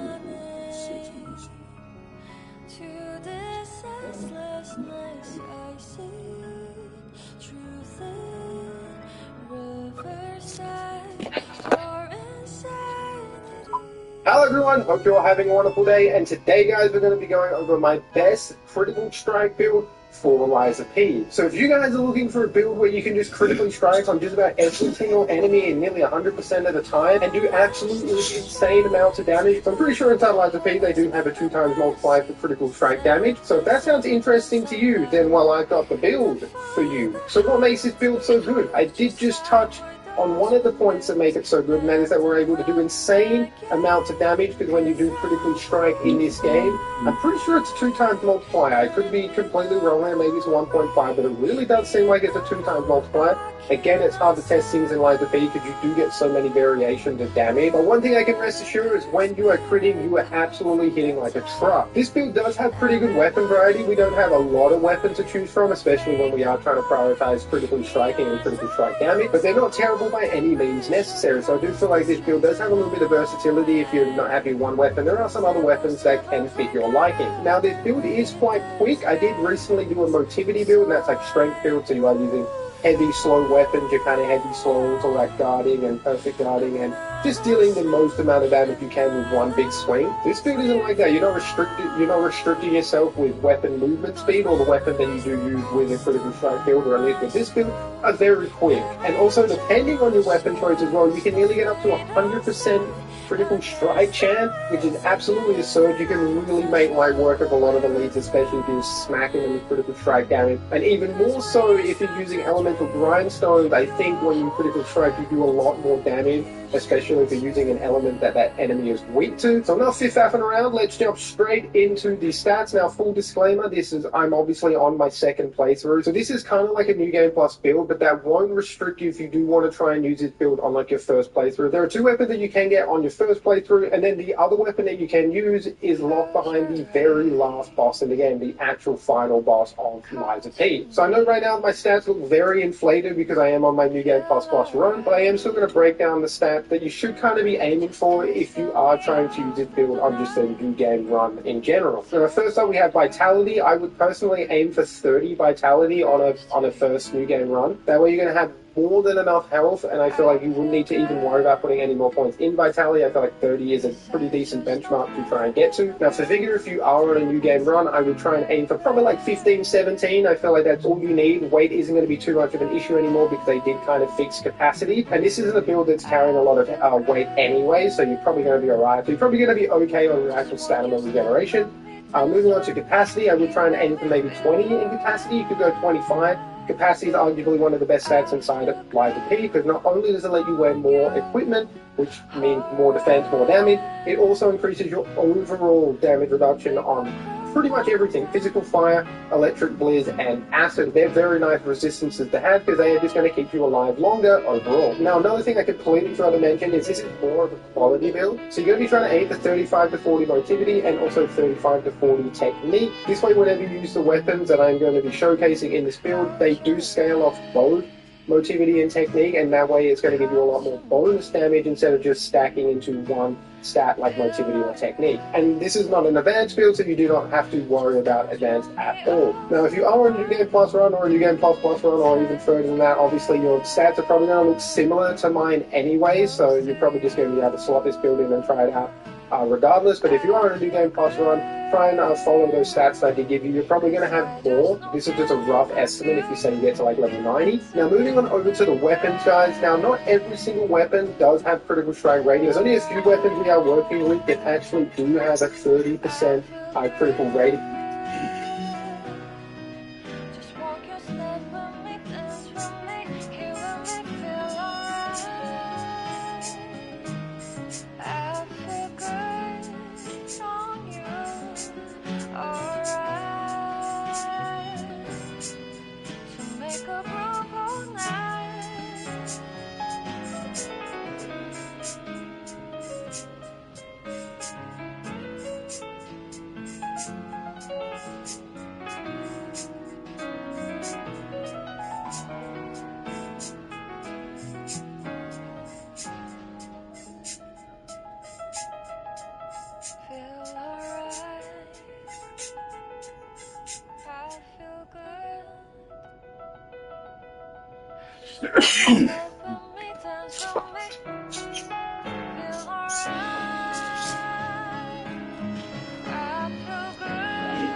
Close your eyes,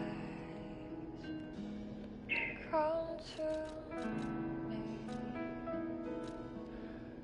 Close your eyes.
That is a good point.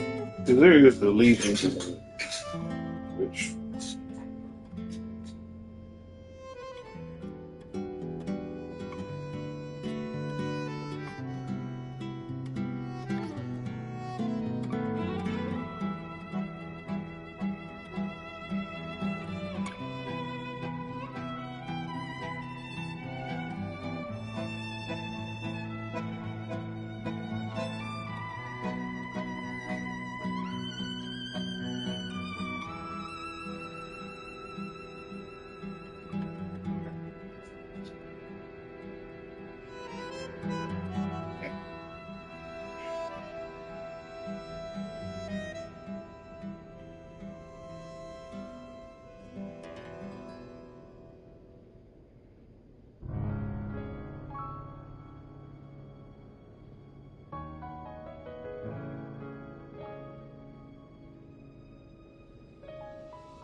it's a ghost.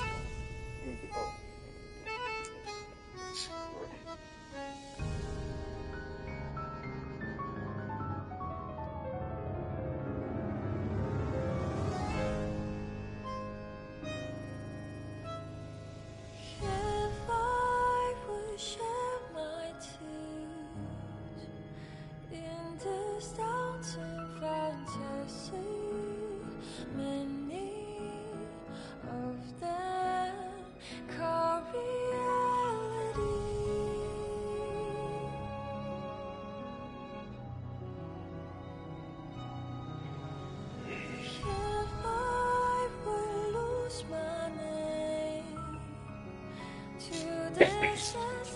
business I see. Like it. Riverside or insanity.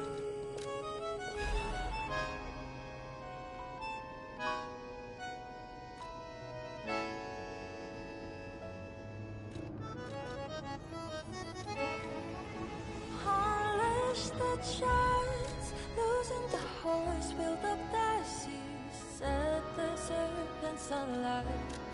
Define the heights, behold your side, for those windmills, let them run again.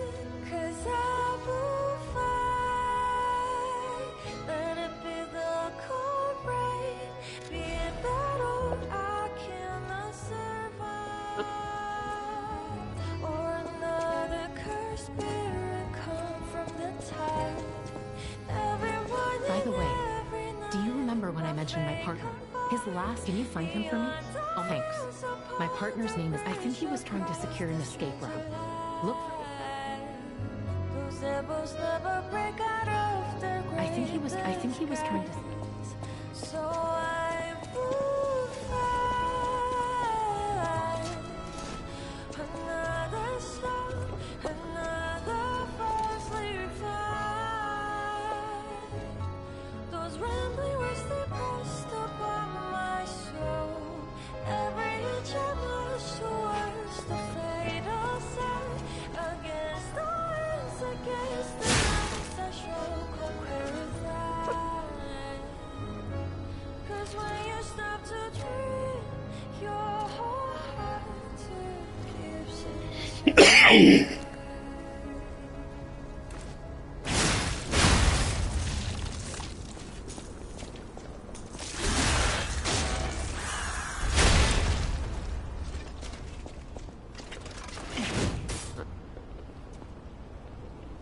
Close your eyes,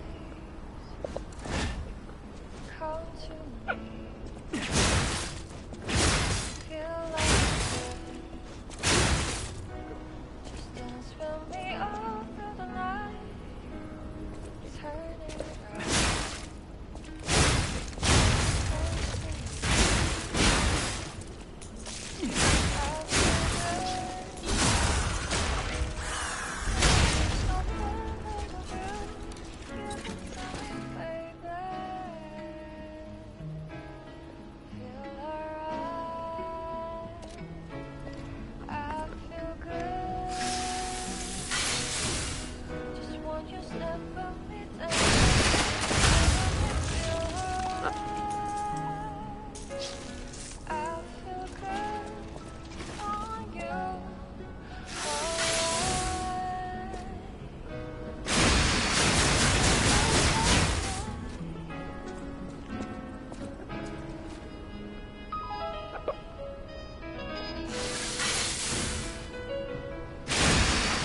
Can you give me till the kids schedule this week? I got this.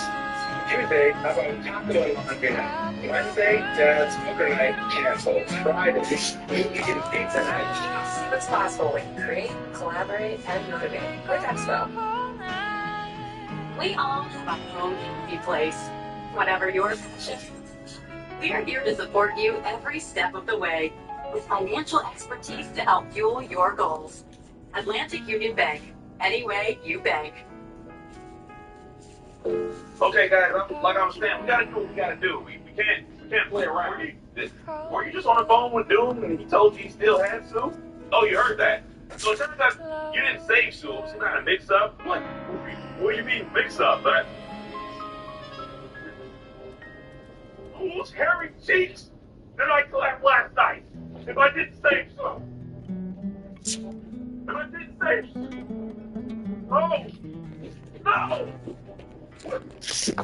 What? I wouldn't have in those teeth.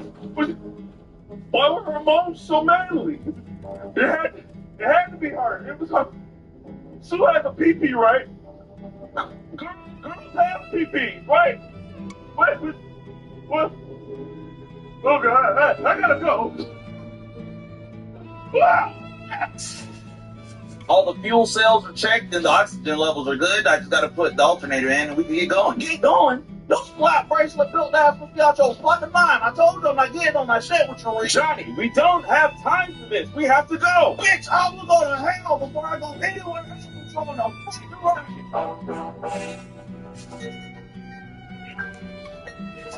All right, team. We just need green across the board. Gyroscopic thrusters? Check.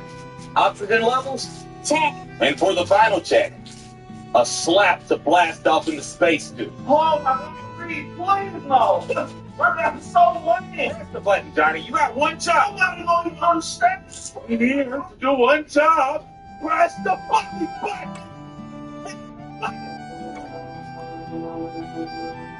We have liftoff. They said to do it yourself rocket with no government clearance, no backup plan, and no bathroom facility. They said what? Who said what I say is we're not going up there to look pretty for cameras. We're going to see what no one sees. Wait a minute, you built this whole rocket by yourself? Dead. All I used was YouTube and ChatGPT. Built the whole thing in my paper. You didn't tell us that. Sounds safe.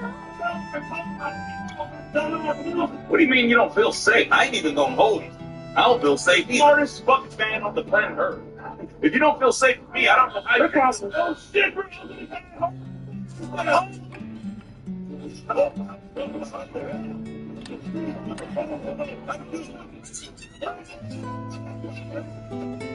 I think something was wrong with the alternator. What the fuck? Thank God we got out of there alive. Reeves, I don't feel so good, man. That is, because I ain't eat nothing. Damn, what the? I think I'm gonna throw up. Let me take this helmet off. Come on. What's happening? Oh, shit, he turned into a clitoris. The clitoris is a myth. Yeah, to you. Oh, what the hell is happening? I feel like Tom was a box of rocks. What? It's okay, friend. It's okay. It's gonna be fine. We're gonna figure this out. Yeah, I didn't you way over here, but your legs over there. Huh? Holy shit!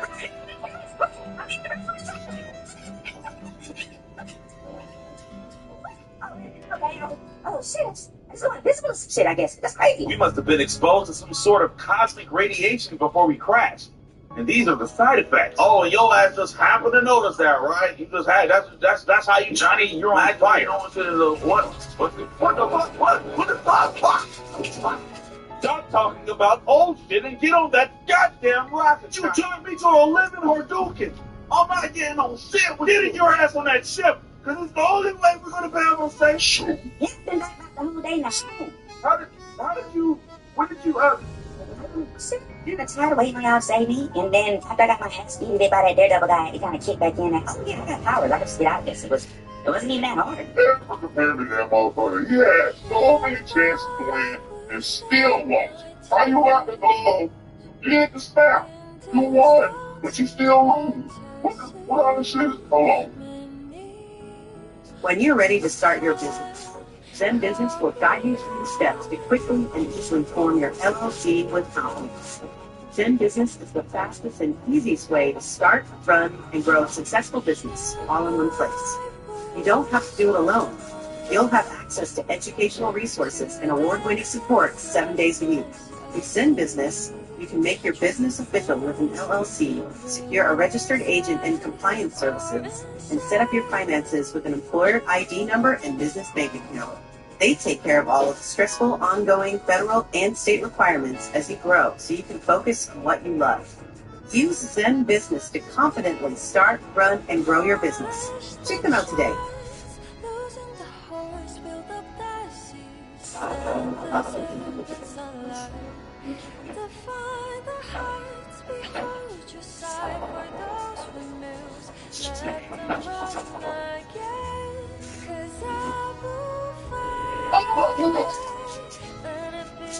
Car blasted him out the blimp and he kind of fell to his death. Wow, looks like we did it again, team. What you mean we? God damn, we got no what? Don't move, don't breathe, don't push, don't look. Don't sit on that. And I swear to God, it's not okay. All right, Victor, enough is enough. What is your plan? You don't have a plan? I ain't got no fucking plan. I ain't got no thing, no agenda, no trap, no fight, no teleport. That's wrong. Let's go. What about a monologue or something to buy us time so we can think about figure something else? That's just so guys, bitch. I wish I had a monologue. I wish I had a master plan. I wish I had a device that's gonna beat out and trap y'all in the third dimension. But no, bitch. This ain't a monologue. This ain't strange. What I'm gonna do is I'm gonna show kids that every one of y'all, one at a time, and then I'm gonna push your bodies in the dumpster behind the Dollar Tree. On the dumpster, I'm gonna leave a note that says this trash used to be fantastic, and it's gonna have a QR code to a SoundCloud diss track on the drop tomorrow. Alright, so who wanted that for us? Oh my God, I feel oppressed. I don't even know my mom. What? The motherfucker's so fast, he's just like Megatron.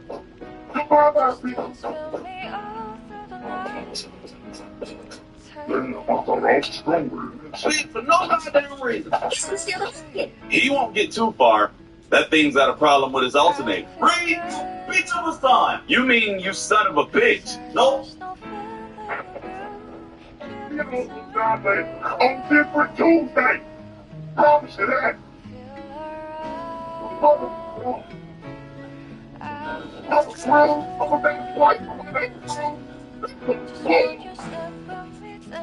She told your ass that your loppy ass rocket wasn't gonna work. We would have died on that thing.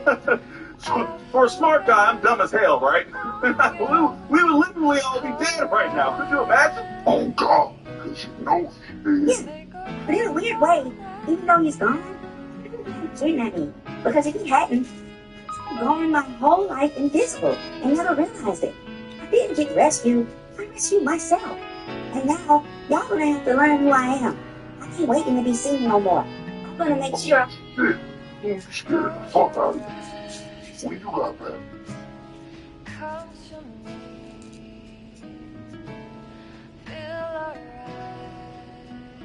It's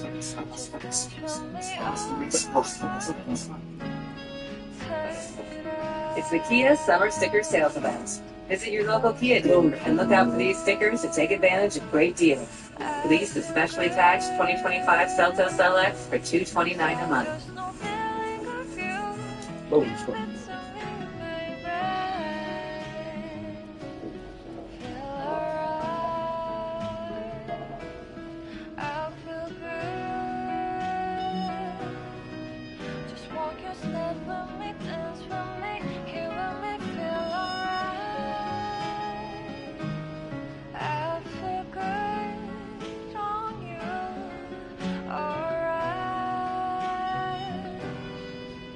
Make a broken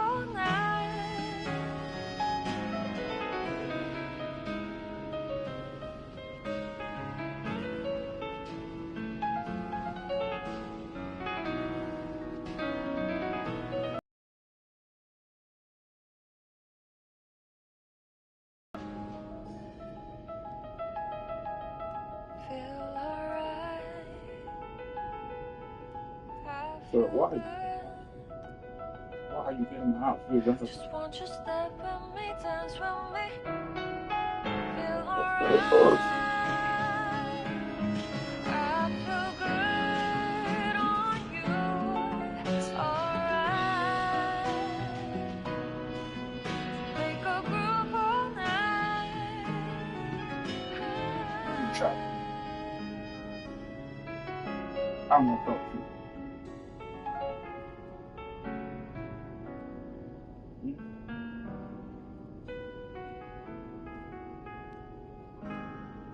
Close your Yes, I'm not.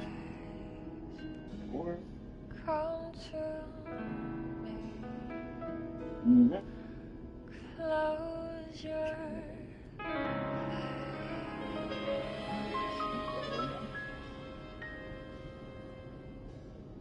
Stay with them. Yeah, I'll see you. See what you got. I'm like, okay. I'll stay here.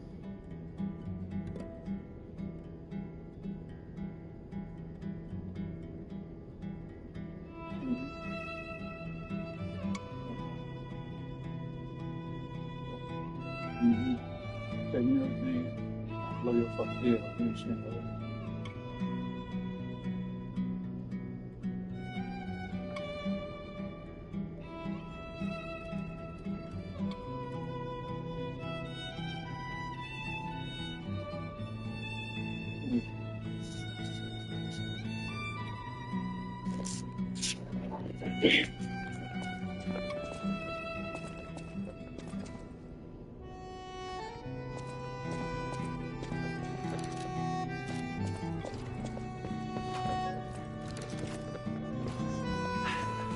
I know my way around it.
That's crazy.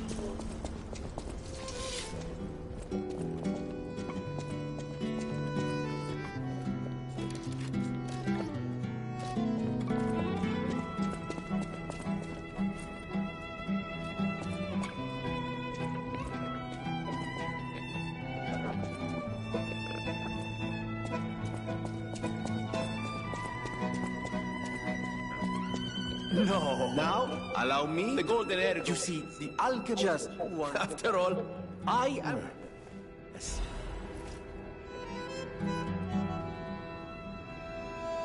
I always welcome friends.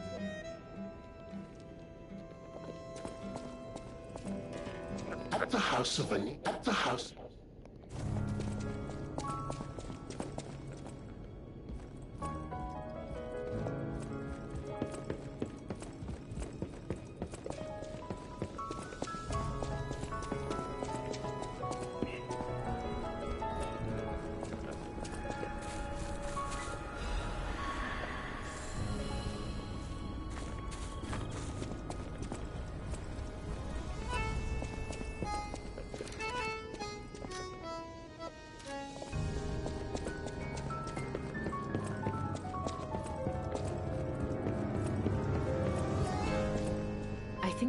I think he was trying to secure an escape route.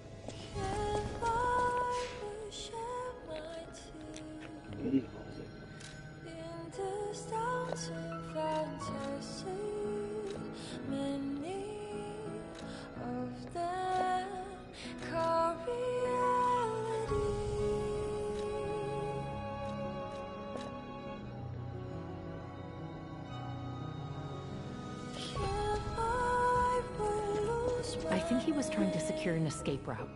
Look for him around Krot Central Station.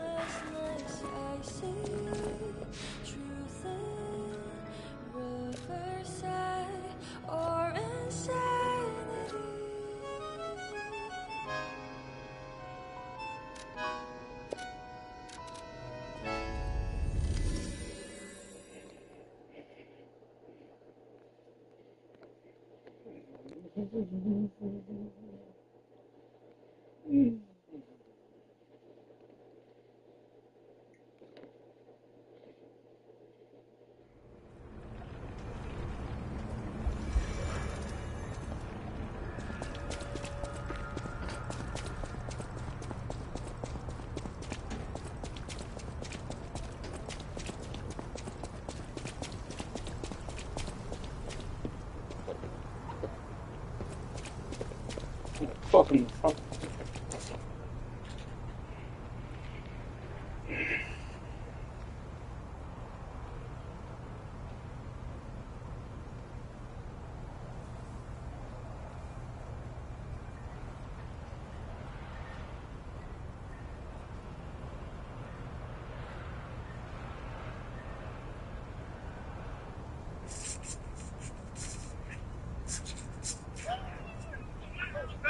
I'm going to show you how to find Bella's partner. It should be pretty quick. First thing you need to have done is defeated Victor, and you need to have made your way back through the current central station area. Then once you've done that, come back to the station platform. And if you've spoken to Bella and got the quest, I assume everybody's at that kind of position anyways. All we need to do is go back through this shortcut here, head on down the stairs. Go to that kind of position anyways. All we need to do is go back through this shortcut here, head on down the stairs, do a quick loop on yourself, and you should find that your partner is right in here. Obviously. That's what.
I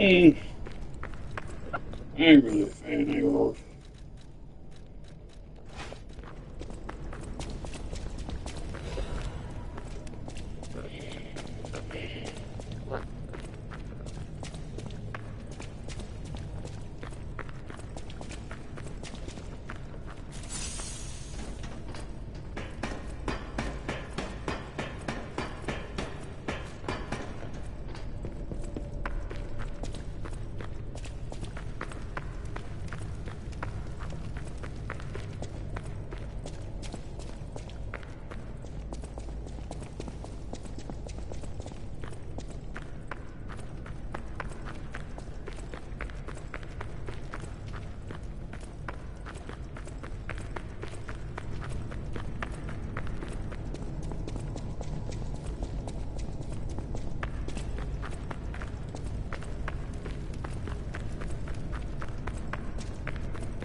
Yeah, come on. I had to go home. I'm trying to get back to myself. I ain't never have known it. I'd probably be worse than the ones that you be. My game is so. But sink so double. Is you talking to me, baby?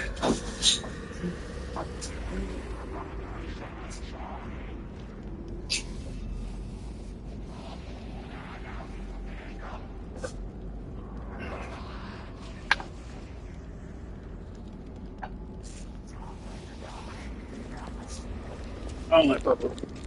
Cool.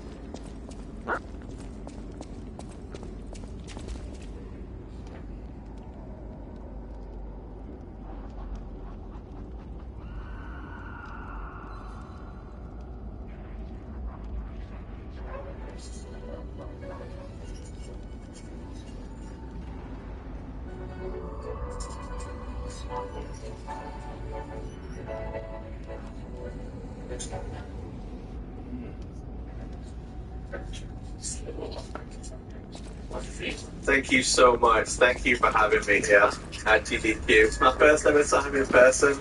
I did make a promise to tech beforehand that I would get into the run and then do the introduction, so we got a bunch of time at the start of the game, so I'm just going to get going as quickly as possible. I'll give you a 3, 2, 1 countdown. So 3, 2, 1, let's go. Let's go, Apache! Good luck. The game literally tells you.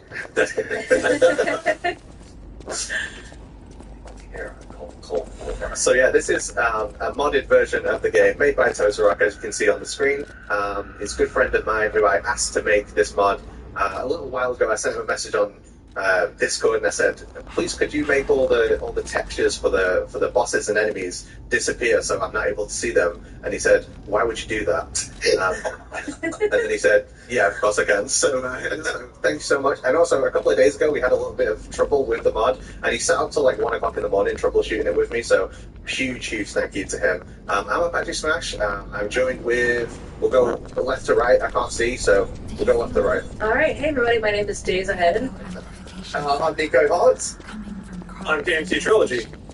And yeah, these are my commentators, expertly picked for their knowledge of the game.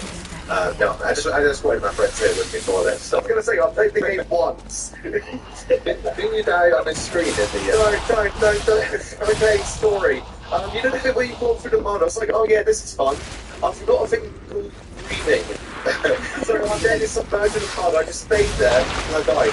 Congratulations, mate, you made it into this room. So doing really well. But yeah, we're playing on European Extreme, so that's the highest difficulty in the game. It's game over at Discovered, so if any of the guards see you at any time, you get game over. You have the lowest amount of ammo in your gun, you take the most damage from bosses, they take more damage to kill. The guards can see you from further away, they can hear you, they can smell you, it's just very difficult. And then on top of that, they're all completely invisible, so this guard like right in front of me here, I'm just going to set up for a headshot on him. So you'll be able to see him asleep just now. You can see him sleeping in the bushes, but he's completely invisible. You can see the grass moving ahead of me because there's another guy. I'm going to try and roll into him. That instantly knocks out guards, and then we can also see, or not see, another guard here, and I'll just CQC and slam him into the ground. So yeah, that's the same for the bosses as well. In this room there is a beehive. It's just here, hopefully. Or just here. Is the beehive invisible? It is. Okay. It is. Stop the bees! So I was having a little bit of trouble with this room because the guards were invisible, and I said, oh, it's okay, Totoro, I'll just shoot the beehive. So the next update, he made the beehive invisible. But it won't stop me. It won't stop me. So what happens is the guard gets covered in bees, he runs into the next set of guards, and they run into a third guard, and that just clears them out of the room for a little bit. Alright, this room is quite tricky. There's a little radio call to start, but then I'm going to set up again for what's called a quick headshot on that invisible guard, and then I'm going to shoot one that's off screen. I'm going to put a couple of tranks in him, and he'll walk towards me, and he'll fall asleep before he turns the corner and is able to see me. You will hear them pass out, and now the guard stood in my way here, I'm going to try and roll into him like that, and jump into this next room. And there's someone I haven't said hello to. Hello, Clean Kit. If you'd like to jump in with some donations here, this would be a great time. Hello! So excited to be here. I wanted to jump in for a moment and talk about some of the amazing donors that helped us get to the Invisible Enemies incentive. We had $200 from Luxor. I really don't want to see those invisible enemies. $15 from Anonymous. I want to see invisible enemies. Thank you from Andrew. Metal Gear Solid 3 with invisible enemies? I must see. And 50 from Escalated Quickly. Snake Eater with invisible enemies and bosses? I have not see this. I'm afraid it's getting so confused by that. Are we going to see them or not? I'm sure Patrick can tell us, but there'll be signs. There'll be signs. Okay. I gotta be totally honest. As we were getting close, text out. We might not reach the donation incentive. Most people would be like, "Oh no, I don't get to do the incentive," but it's so much harder than the regular games. I was kind of like, "I'll take the easy street. I'll just play regular European Extreme. That's fine." But I do appreciate everyone raising so much money and you get the incentive. So, and thank you again to the Yeti for helping us read that. Yeah, shout out Yeti. As usual, I would accept like paying in return of it's too challenging. I'll put myself through this. Play through Metal Gear Solid 3 and seeing the amazing ending is what finally convinced me to play through the entire Metal Gear series. So happy to see it being run, and I can't wait for the remake. Good luck, Apache. Thank you so much. So I'm going to roll a specific part. I've got to make a guard notice me, and the guard noticing me. I'm going to hook a grenade. So when you hook a grenade on most outdoor terrains, it actually silences your footsteps. So you can see it, but I actually ran past an invisible guard behind him. So yeah, that's a useful trick that we'll use a couple of times inside of this run. It doesn't have to be a grenade, it can be like any throwable object. And this room's really tight, so I've got to walk a specific line and roll twice to get past these two guards on the ground. So roll again, pause for a step, and so that's like really specific movement there. Otherwise, there's two guards. I'm going to say it's a lot, but there's two guards who you can't see. You'll see the subtitle. So you'll know they're there. But sorry, says who was that? There's actually a third guard off to the left, but because of the timing, he's facing away as I run through here. I'm going to do a little bit of item picking up here, Blinker, so if you want to read another donation, that's fine. Sure, we had $50 from Bez. Do you think that love can win even on a battlefield? What about online talking about snakes? Great to see Apache and the troops with a sick run. Love you, brother. Metal Gear Solid 2, Sons of Liberty. All right, well, thank you for the deep cut and the donation. Thank you so much, Bez, and I love you too, man. Alright, so we get the AK. It's really useful. It's used for the paint fight, and also the fear, and also Vulcan. We're going to get the cardboard box, most important item in the whole game. This is the first kind of boss fight. It's not actually a boss fight, it's 10 guards.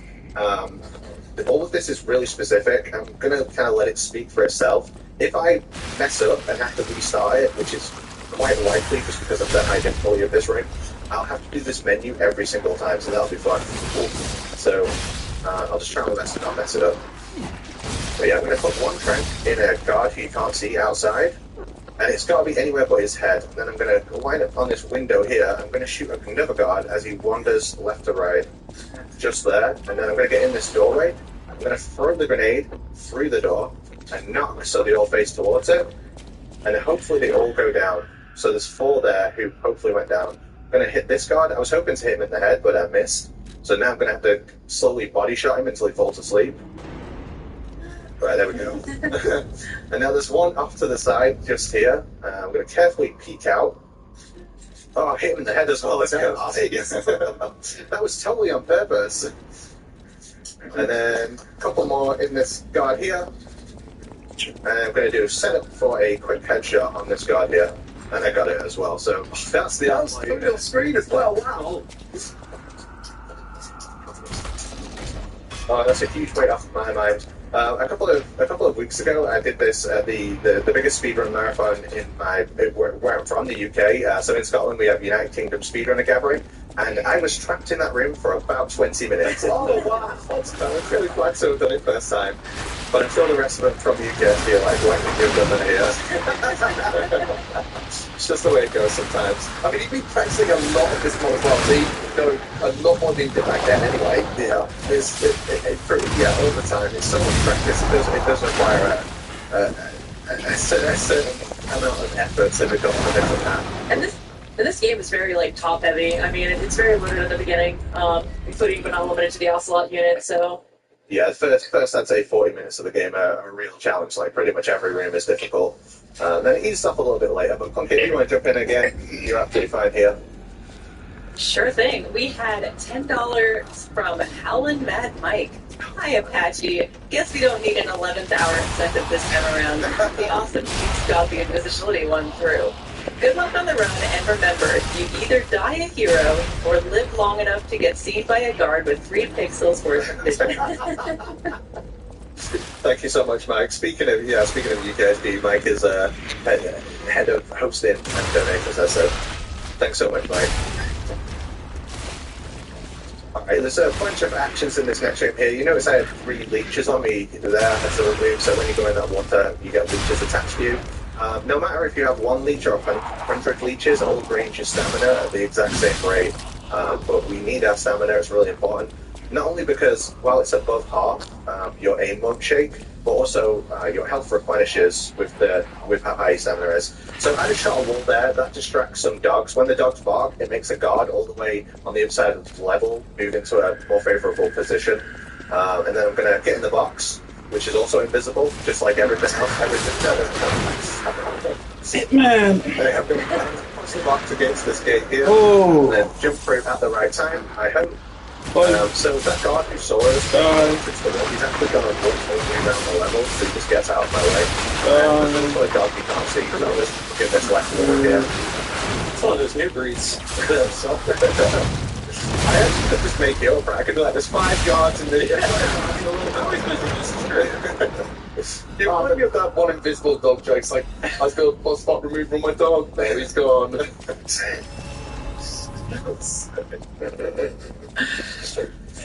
Sorry, it had to be done. Fortunately, that guard was facing away, so I could just run up and grab him at the last moment. The CQC has really long range in this game.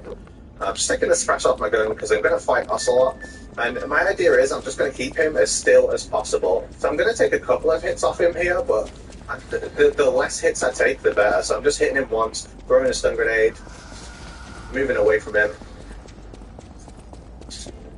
So 1 more, and then I'm going to have to kind of like free aim it. I've already taken more shots than I would have liked. There we go. I got it. Nice. It came on screen. It's took quite a bit of health off me there. That's more health than I would have liked to have lost, but health's only really important for boss fights, because obviously it's game over if discovered, you don't get into any prolonged battles with guards. But the pain, as the name might suggest, is a pain. And so what I do in invisible enemies and boss fights, I use the AK to fight him. Because whenever he shields down, you can't see him at all. The AK is great for just spraying bullets until you can locate kind of where he is. The problem with the AK is it's got a lot of recoil, so whenever I have to fire the AK, I have to crouch, but whenever I have to take his shield off, I have to stand. And then there's a bunch of his attacks I have to avoid as well. I mean, talk about like areas of the game where I could die. The pain is pretty high on that list. So I'll take it carefully. The reason the estimate's so high as well is because the run can be so fast, but mistakes are really costly. So you tend to get game overs on bosses like as you get towards the end of the fight. So it could be like 2-3 minutes worth of a reset. But we'll see how it goes. I'm going to change my camera here so I can set up to throw the grenade at the start of the fight. So there's 2 different camera types in this game. There is static and like a free aim camera. I'm going to manipulate the free aim camera at the start of the fight so I can throw the grenade perfectly onto the platform. Hopefully that'll make sense when I actually do it. So I'm going to hold it to the right and stop it with the menu, and then I can just face towards him. I'm going to wait till he throws his thing before I throw my thing. There he is. There you are! going to drop off the platform with a grenade. Whenever I climb a ledge, I actually get iframes, so that's handy. It's also invisible now, so... Yeah, unfortunately he's not when the shield's up. Oh, if he rolls, he gets iframes. So that was absolutely perfect. He rolled at the right time to get iframes, so I have to like drop off and reset a pro grenade. This is good. When he does this, you can shoot him like so much. When he throws a grenade, but obviously I have to avoid that as well. So I have to climb the ledge at the right time. So I'm going to throw a grenade onto the platform, and he's going to shoot his homing bees at me. But there's a glitch in the game that if you hold first-person view when he does that attack, as long as you're in 60 frames, it won't actually hit you for some reason. Also, I love that term, homing bees. God, thank you, Kojima. Yeah, that's a feature, not a bug. Oh yeah, absolutely. I'm going to do a little bit of risk management here. Put the lifeline on just in case, because I don't want to reset the fight at this stage. There is like one attack he does that will pretty much always hit me, so it's kind of like a luck of the draw at this point. I got really unfortunate with how his attacks lined up.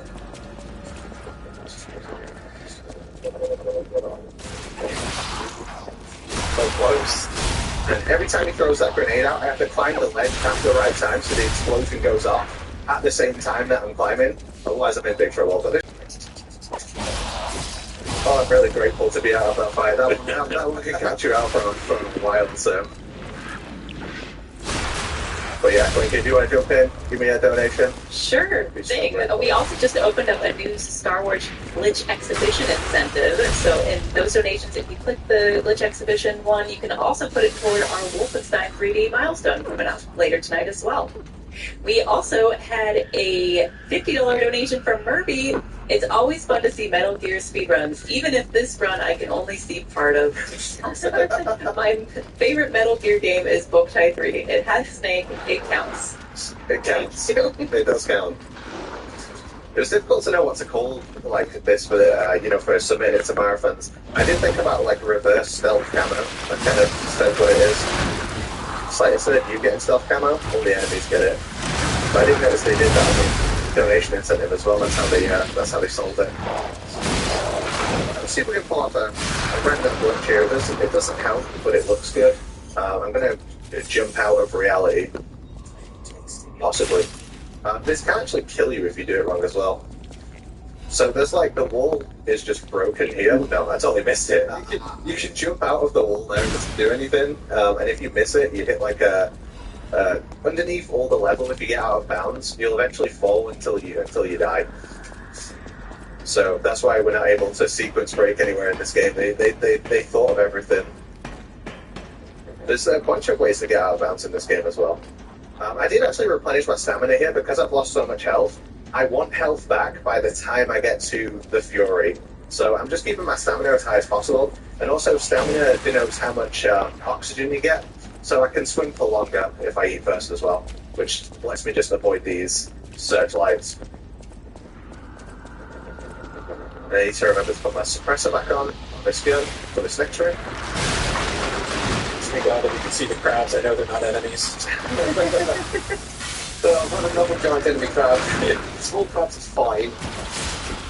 So what I did there was I set up a headshot on a guard, and then I shot 2 explosive barrels. The barrels are filled with explodium, and if they blow up near a guard, it doesn't actually count as a kill. It counts as a workplace hazard. So you can take out guards like that quite easily. And there's later where I'll do that as well. I also did a little bit of damage to the end. When we get into the fight with him later, because he took that damage, he'll have reduced stamina, which allows me to kill him a little bit faster. And it allows me to set up a quick kill on him. But I'll try and explain this for him. So we leaped over that barrel there. We're going to bump into this guard and roll onto the stairs. Climb up the stairs, bump into another guard, then roll, go back into the box, climb up the stairs, bump into a third guard, and that's it. Easy.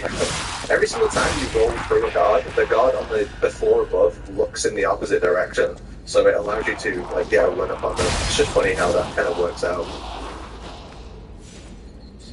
I'm making our way over to the lab as well. This is the room that I struggled with on Invisible for a long time, because there's a guard kind of out in the open, and there's also a dog. So you can't do I couldn't just get the auto aim onto him and hit him 3 times to take him out, and I can't get too close to him.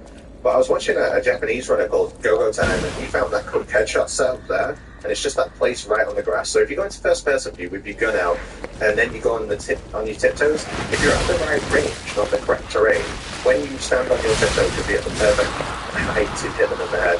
So that's why I can take out guards occasionally like that so fast. It doesn't work everywhere, but where it does work is really useful.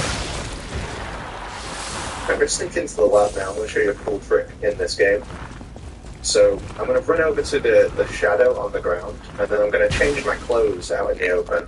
So as I hit the shadow here, I'm just going to change my clothes and become a scientist. And when they see you outside, they'll want to take you to jail. But if you go in the box and out of it, they lose sight of you. Oh wait, it's a scientist. Everything's normal. So the guards who you can't see, you can occasionally see the shadows, but the guards won't react to you in the science costume while you're in the lab. But the scientists will. But the scientists don't react to the box. So this next room is just a case of being in the box at the right time and being in the lab coat at the right time. Also, if a scientist looks at you and after a while he'll realize you're not one of my work colleagues, I'm reporting you to the authorities, you can actually just run into him and bump into him, and it will reset the amount of time before he sees you. So I actually want to pick up a silencer here, so I'll just bump once and then bump him again. Just like that, I'm making me Brennan. And this is what I was talking about with the box. There's a guard and a scientist, right? So the guard can't see me in the box, but the scientist can't see my face. So I just get around the corner, go in the box, and then out again, and then it works just like that. It's such a great flirt at the beginning. Yeah, I mean, people do joke about the AI in this game being strange, not working correctly, but I think it's perfect. Mate, if you're using it to your advantage, there's nothing wrong with it at all. Yeah, I love the way it is. But we can just make our way out now. And obviously the lab coat only works within the realms of the lab. So once I'm outside, I have to go back to regular camo and go back to sneaking. But we did pick up something called the Animals camo from Ocelot earlier. The Animals camo is fantastic. The little drip is... It's way too good for how early you get it in the game. Like, this not only is the best camo in the mountains area, it's better than anything else. But also, if you're below half stamina, it doesn't let your aim shake. So you can have like 0 stamina, and it doesn't affect your aim. Because it's invisible enemies and boss fights, I'm going to keep my stamina as high as possible for a mix of things, because I want the health replenishment for the Fury. The more health I can have on the Fury, the better my life will be, basically. I did just set up for a quick headshot on that guard there. I was waiting for the sound cue to make sure I'd done it. That guard in particular is a nightmare to quick headshot, because you don't do it at the apex of standing on your tiptoes. You have to do it as you rise in, and it's one of those that you just have to have a feel for. Fortunately, I didn't miss it, but there is a backup if you miss it. But this is the fear. The fear we do a little bit differently. I am going to take the poison out, and I'm going to run into one of his traps on purpose. So he has a trap up here, a rope trap, and I'm going to purposely get taken by it, cut myself down immediately, and that will perfectly line him up to be stood next to me. I'm going to throw a stun grenade at him, put on the AK, and line up just like this. Just like that. So. Congratulations, Spear. You played yourself. When the Spear is stunned on the ground, he takes stamina damage, so you can hit him with a lethal gun and he will still take stamina damage. That's a light man, I don't want that. And so he doesn't get iframes either, so you can just deal as much damage as you can as quickly as possible, and he will just melt away. The game actually can't keep up with how fast you can drain his stamina, so you'll see the stamina bar actually lag. Okay, I'm going to get on the guard there. I'm going to cigar gas spray this guard, and then go up these stairs here, bump into this guy, roll through, and hopefully the door will shut. The door's shut so he can't see me anymore. Okay, I'm going to, do you want to jump in again? Sure thing. We have a $25 donation from TinyTim78. Hey, Tim. Hail, donating for the always amazing Apache Smash and the Metal Gear Solid 3 run. You, my friend, are a legend. It's always a pleasure to see you, and I hope you enjoy your first in-person GDQ run. Shout out also to the couch and the amazing Joe Hart. Cheers! Thank you so much, Tim. I love you too, mate. We did just miss, there's a radio poll. The radio poll just says that this next part's the end. It's not the end of the run, it's a boss called the end. There's also a boss called the boss, but that's not this boss. That boss is at the end. He said the line. Say the line, boss. And shout out to the German commentator who messaged me and said, "What's that line? Can you write it out for me so I can translate it to German?" So Oh the my German, God. oh, I got to get that as well.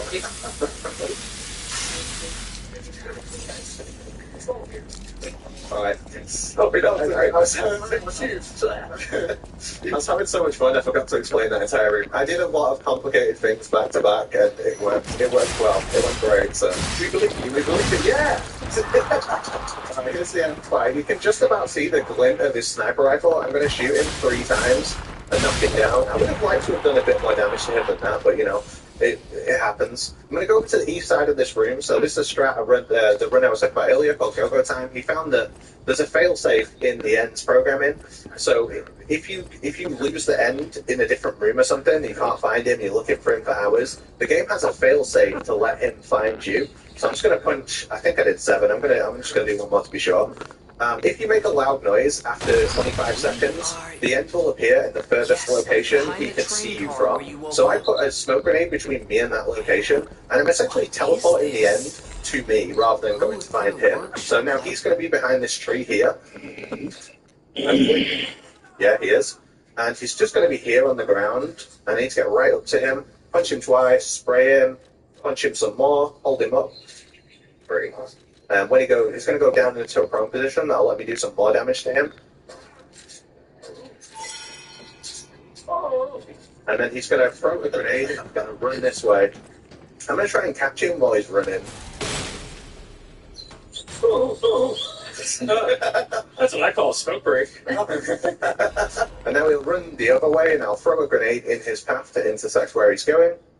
And this is so fun. It's so difficult to see him. I've got to try and work out areas. So I'll do a punch again, spray him, punch him some more, knock him down, and then I'm just going to catch him one more time. But I need to wait a little bit before I move, otherwise I'll run the opposite way. But hopefully this will work. Got him. Let's go. And that is the end of the end. We do not condone bullying the elderly like that. See, she's good. Want some of your Like, she understands timing and like she don't want to be heard. Alright, so I'm going to... Oh, I forgot to do something. It's not important. It's just for me, don't worry about it. I should have ate before and took out that snake eater. I finally did it. After my runs, whenever I run this game, people go, "Why don't you eat a snake? It's snake eater. Why don't you eat a snake?" There you go, I ate one. Tycho Bros, delicious. He did the thing. Oh no, wait a sec. Where's the ladder gun? Wait. I can't believe he's taken the ladder out as well. Alright, this is the... Wow. I never talked during this section, but this is the national anthem. Feel free to join in if you know the words. Sound like Spider-Man.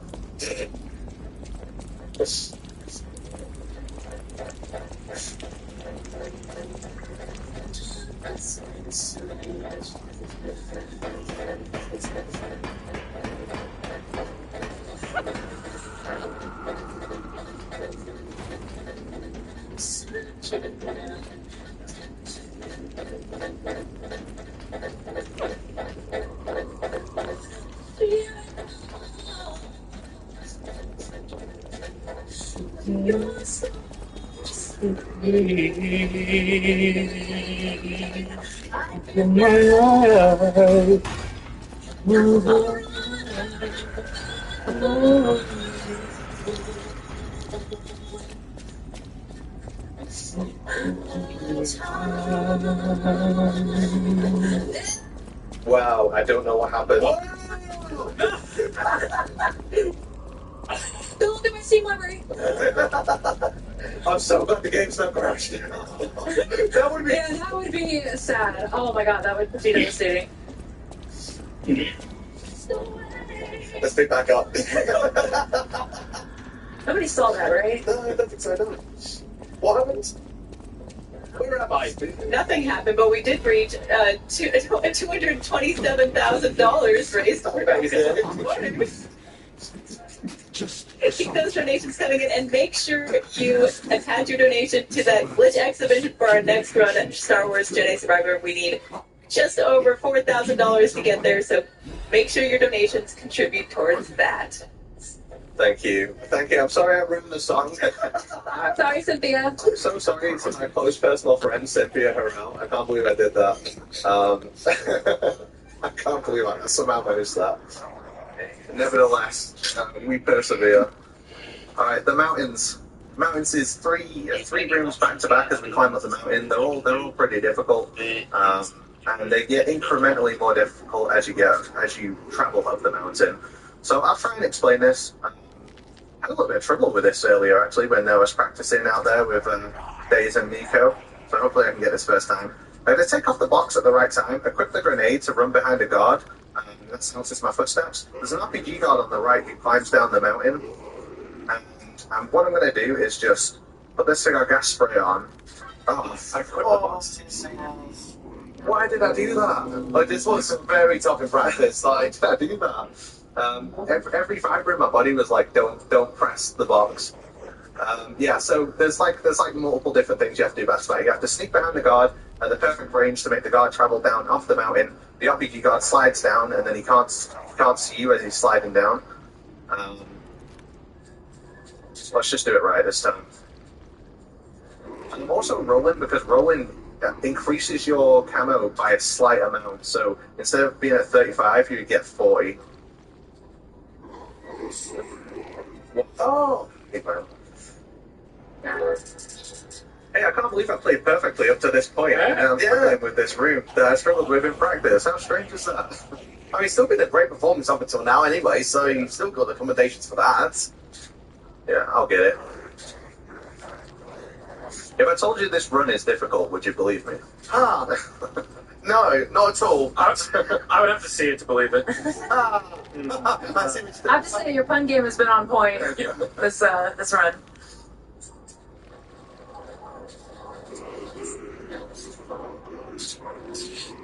The guard I'm seeing things. Nice! There we go!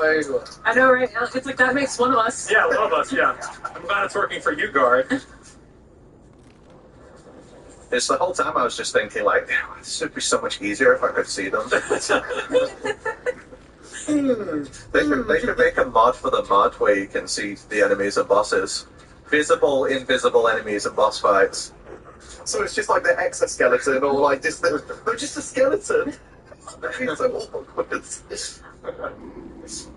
So yeah, the room that I just struggled with, the first mountain room, is not as difficult as this one. This one's more difficult because there's a lot of free aiming. Got him in the head again. So nice. They use the question mark that appears above his head as like a guide. But yeah, the biggest problem with this room is it's so long. Yeah, and obviously any mistake, you're going back right to the start of it.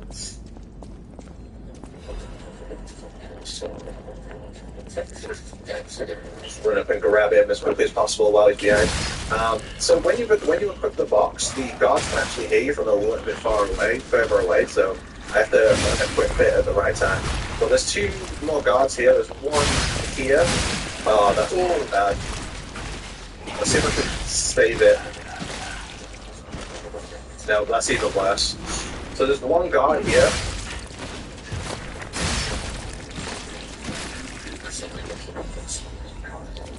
This would be a miracle if I get away with this, by the way. This will be a miracle. I'm most likely going to continue here.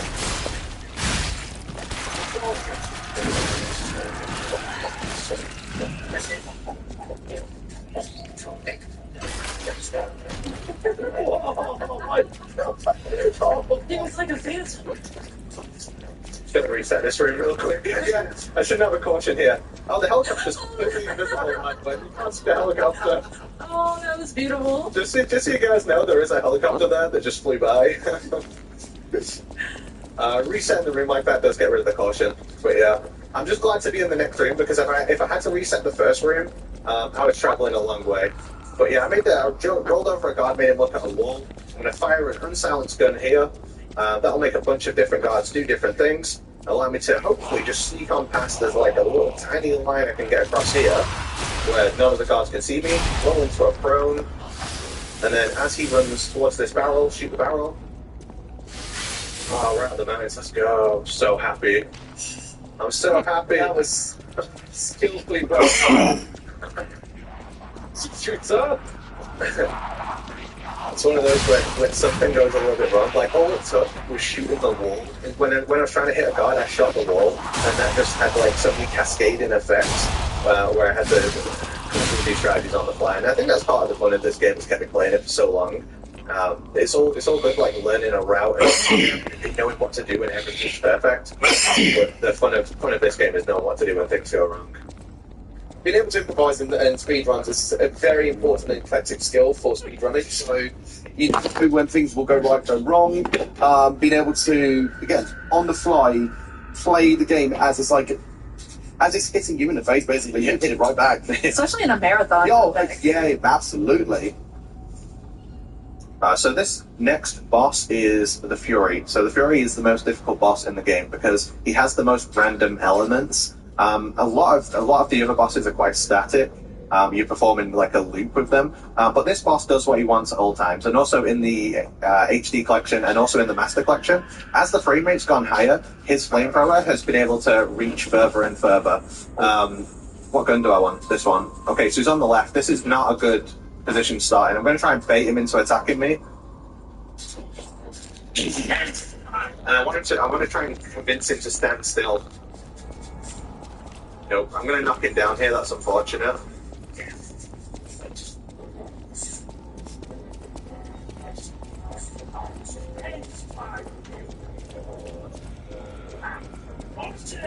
Damn it, he tricked me. I'm trying to just get him to... That's not good. Damn, I nearly punch kicked him while he was running into me. I would have won it. It was worth going for. It was just worth trying. It would have been funny. You could say that the Fury was a little bit furious. He was. He's got this awesome line as well. When you damn, that's not good.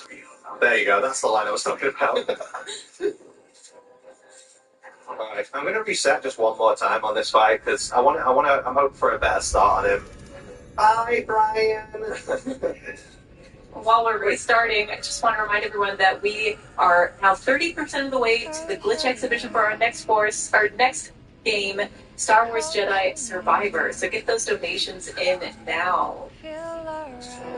We also had a $100 donation from Berserk Randy. What a thrill it is to see in Metal Gear Solid 3 once again. Even better to see familiar faces. Apache, best of luck on the run, you absolute madman. Rooting for you while secretly avoiding work. You, your crew on the couch, the hosts, and the rest of GDQ, lots of love from the Metal Gear community. Less than 3. Shout out Brandy. Can't wait to see you in August for MGSCon 3. Yeah, thanks so much, Brandy.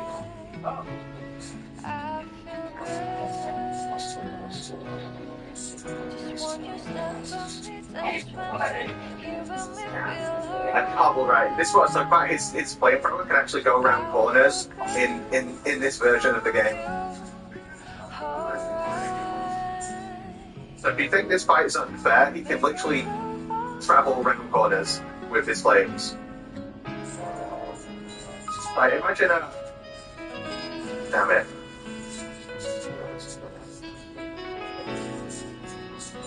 It's like just the most horrific game of Bomberman you've ever played.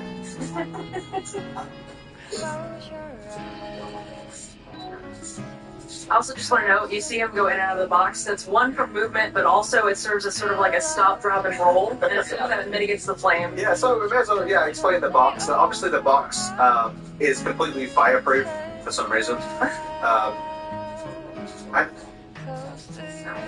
If you get hit while wearing the box, you take less damage. I'm gonna get over here now.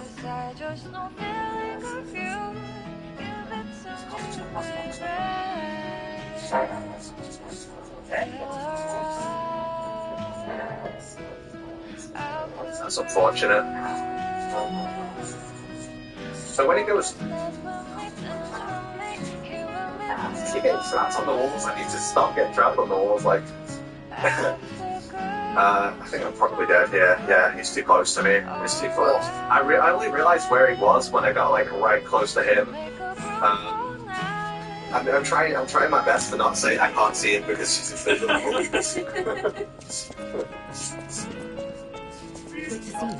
So my idea is I want to get him trapped down here. And so I'll shoot him twice. I'll let him go into his attack. If you shoot him 3 times, you knock him down. But if you let it cool down a little bit, like I can't do it now, I'll knock him down definitely.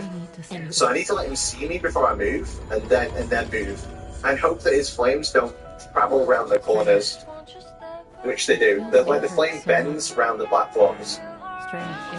Oh damn! Just that's happened. It's not like a real one. There we go. I managed to just stop him at the last. But it's so difficult to move because there's so much fire here.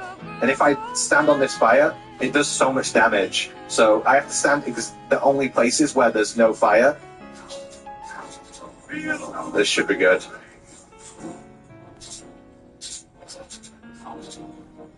I'm gonna have to knock him down again. Don't have a choice. Please stay still. Come on. Yeah. Lovely stuff.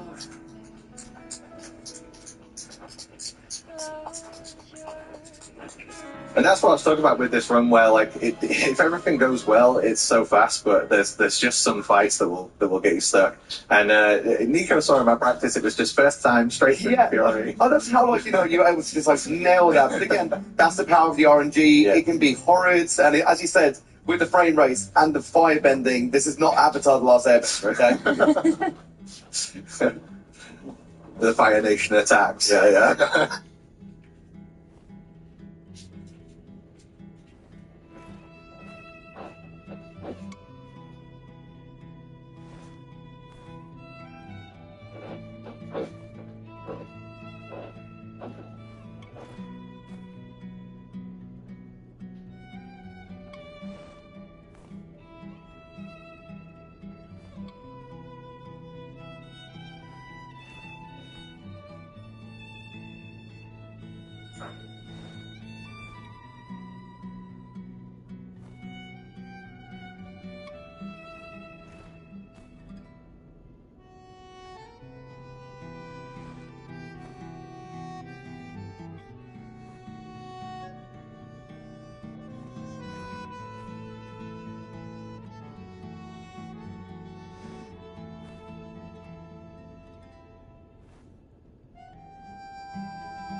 find the hearts behold your side where those removes. Let them run again. He says the most racist thing you've ever heard. It ain't. Be it battle I cannot survive, or another cursed spirit come from the tide. Everyone and every night, my fate confide.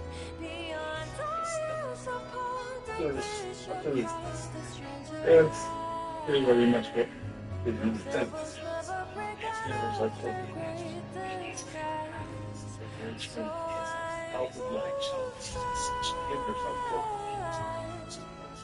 Another stone, another falsely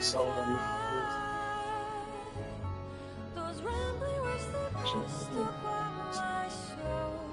Every inch I blush towards the fatal side. Against the winds, against the lights, I stroke on clarified. 'Cause when you stop to dream, your whole heart gives into light.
Close your eyes, come to me,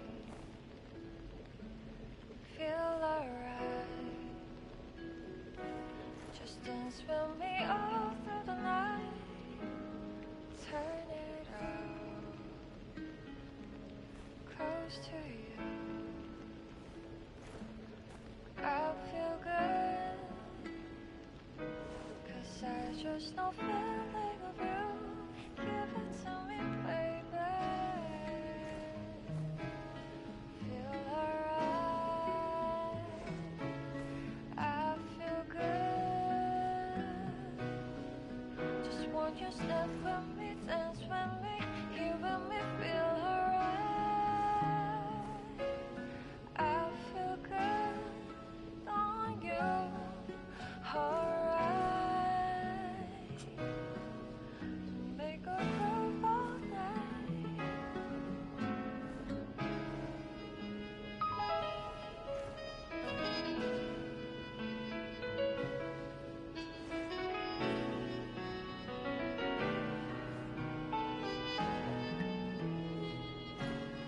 Close your eyes,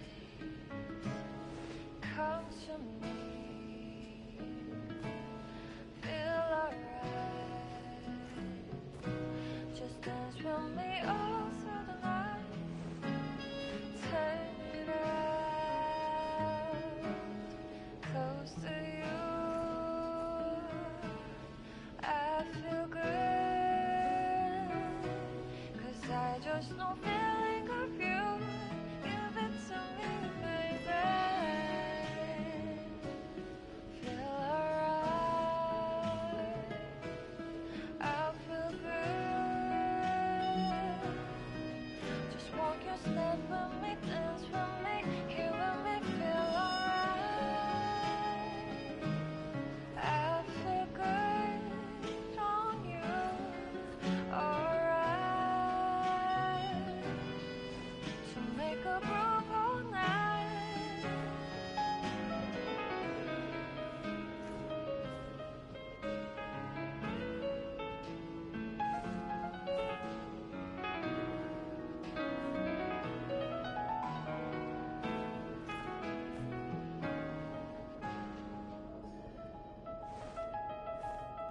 Feel alright. I feel good. Just want you step with me, dance with me. Feel alright. I feel good on you, alright. Make a groove all night.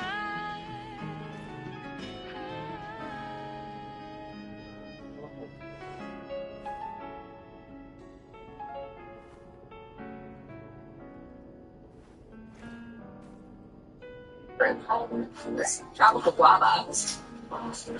And new pineapple. $3 medium for Dunkin' Rewards members.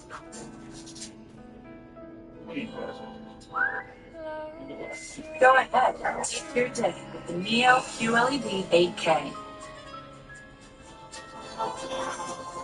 With glare-free technology, even smarter with smart things. I want to tell you a story.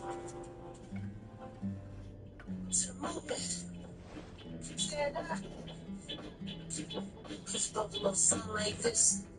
Somebody told straight, cause I had big kiddos cheese. Don't care who knows, my main job is bringing together for you. Be hey, cause I need to get girls to be. Well, it just so happens, I don't know if I'm about to start the shit. Come on. Yeah. Oh.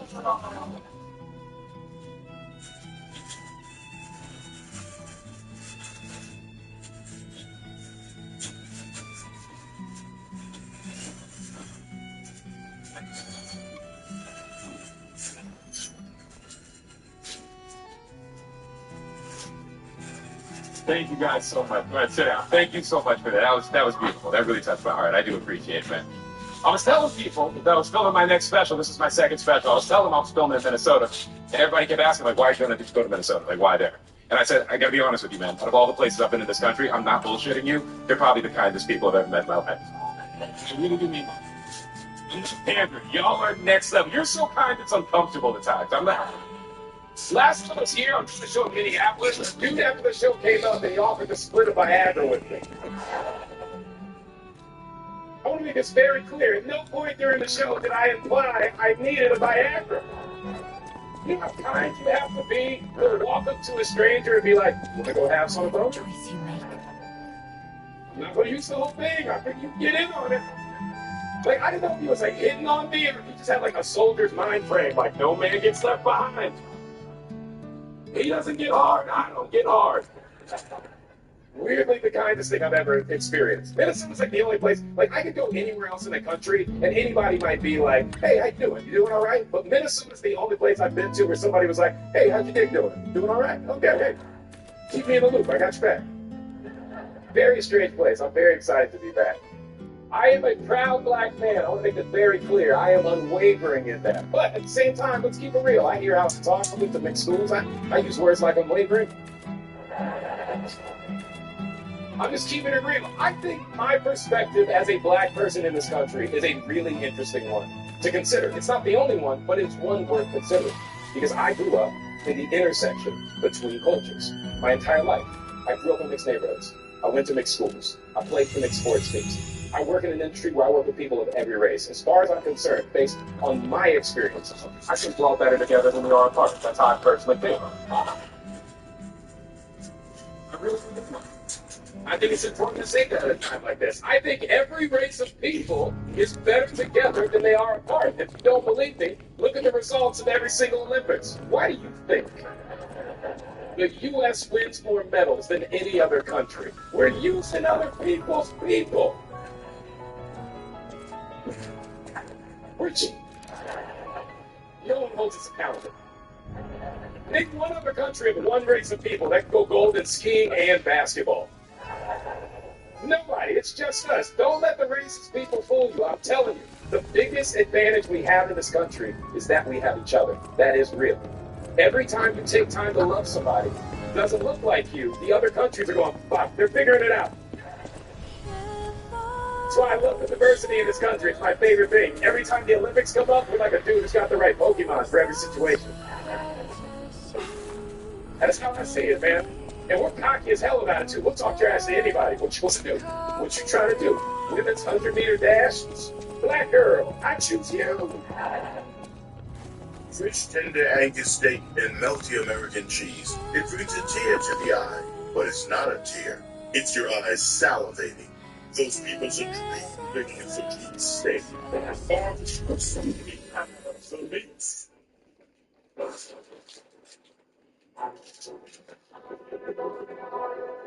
I'm Yu Sahara, the director for Fox Hunt mode in Metal Gear Solid Delta Snake Eater. Fox Hunt is a completely original online multiplayer mode, so it shares the same world with Metal Gear Solid Delta Snake Eater. The gameplay is completely different. When we say Metal Gear multiplayer, many fans will probably think of Metal Gear Online.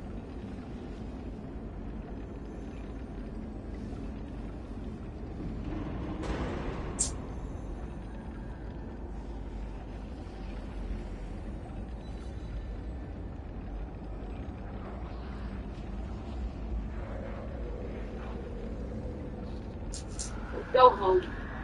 Go back to your boss. There's no need to prove your urgency.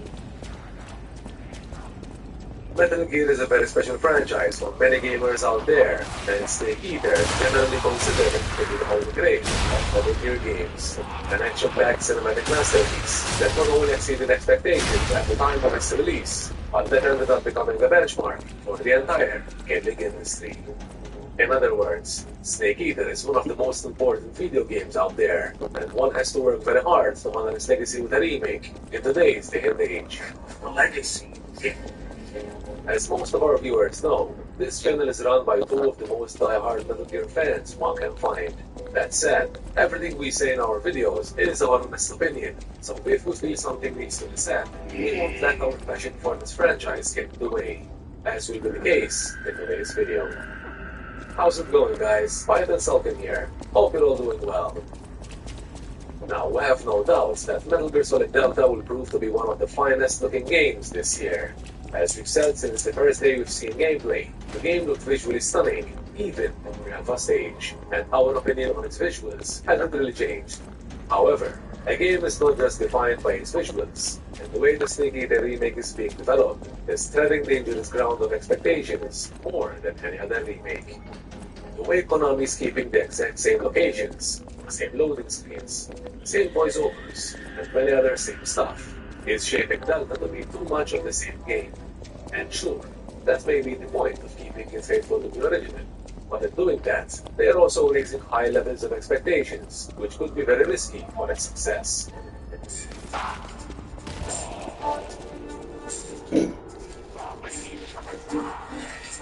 A large part of what made the Silent Hill 2 remake successful was the fact that it was a larger reimagining of the game, while keeping the original's concept, very much like what Capcom did with the Resident Evil 4 remake. Of course, a reimagining like that would still be hit or miss, but in a way, fans still get to experience a new game, built on what made the original great. The fact that Konami is making the Snake Eater remake so identical to the original means players will have a lot more to compare than with other remakes. But the games are pumping. Is movie finance, bro? She's supposed to make money for your weddings. Ooh, the Asian market's blowing up. Hey, you want shots, huh? Shots of milk. The right money moves aren't as aggressive as you think. I'm Abigail Stamberger. I grew up walking the halls of Tucker High School. After 9/11, I walked the halls of CIA as a case officer working counterterrorism. And then I walked the halls of Congress, where despite the dysfunction, I got things done and was named the most bipartisan member of Congress from Virginia. As governor, I'll work to lower costs and make sure our schools prepare all our kids for jobs of the future. Stamberger for governor, service, country, commonwealth. And which also means critics will find more faults to expose. Consider this. Konami's been marketing Delta Snake Eater as one of their upcoming big games for over 2 years now. Yet, during an Xbox Developer Direct event, Nintendo announced a new game in the series of Ninja Gaiden, Ninja Gaiden 4, and Shadow dropped an entire Ninja Gaiden 2 remake on the very same day it was announced. A perfect marketing strategy in anticipation of their next big game. It's like saying, Konami announces Metal Gear Solid 6 at an event. Right after its reveal, they announce the immediate release, Metal Gear Solid Delta, Snake Eater, minus years of waiting, of course. In a competitive industry such as this, Delta's announcement came too early for Konami's good, especially for the fact that it will be so much of the same game, right down to the outdated loading screens. The only way Delta can ever be safe from the future is if it was an exceptionally perfect remake. But after the recent gameplay trailer, fans seem to be heavily divided on what to expect. From the rich never gets old.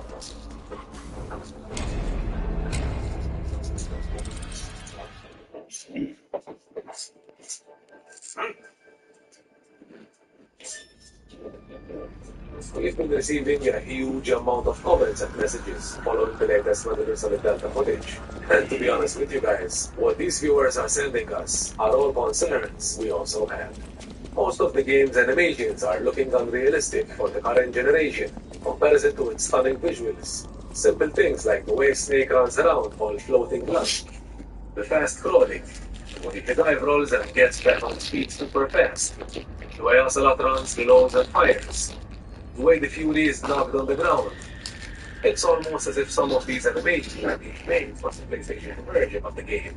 And we get that the remake is staying faithful to the original, but you can't be that faithful in 2025 and expect everyone to like it. Even MGS5, which turns 10 years this year, had more realistic looking animations than what we're seeing in Delta. We're also not completely convinced how some of the characters' faces are still looking, such as Volgin, or even Ocelot, who looks totally off compared to his original face. They may have one of the tricks to the boss, which we even talked about in our previous videos, but they still would definitely do some work. And we're aware that this new Ocelot probably resembles old Ocelot more than the original did, but he still doesn't look good in certain scenes. Like what's up with his face here? And while you'd expect the interiors to stand out in highly landed visuals, the Fury's boss battle seems to be lacking in terms of quality lighting. There is literally little to no reflection whatsoever when it comes to Fury's flames, which is quite disappointing for a 2025 remake. Comes to the multiplayer aspect, and how Konami are giving us Fox Hunt. We honestly never expected to reach the MGO to be remade in today's day and age. So at this point, we'll just take what we can get. I mean, there was always the possibility that we weren't getting anything when it comes to multiplayer. So there's still something to be grateful for regarding online play for Delta. Now, what we discussed in this video are all concerns we're having with Delta ourselves as long-time fans, but the fact that we're seeing so many comments on these same issues shows there truly is cause for concern. That said, opinions vary, and we're sure there are those who don't agree, and that's fine. We're all entitled to different opinions, but keep in mind that the future of the Metal Gear series lies on the success of Delta Snake Eater. So we can only hope Konami prove themselves like they did with Silent Hill 2 Remake, even though that was made by a different developer. There's still time for Konami to fix these issues, pre or post-release. The Master Collection Volume 1 came a long way since its release years ago, thanks to continuous updates by Konami after release. So when it comes to Delta, it's certainly possible.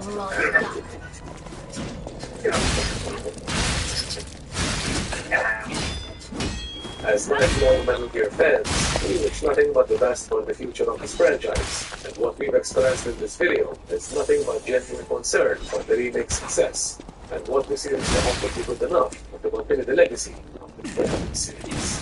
But what are your thoughts on this? Are you of the many concerns, ridiculous, and do you think Manuvis on the Delta will manage to live up to its hype? Voice your opinion in the comment section down below. Meanwhile, we hope you enjoyed this video, and for all things for you here, hit that like button, and make sure to subscribe to this channel. We'll be sure to turn the bell on the 5 and more else. Thank you for watching. Until we meet again, Arthur Excelsior. Out. In a city where everything is upside down, the strong rule, not the wise.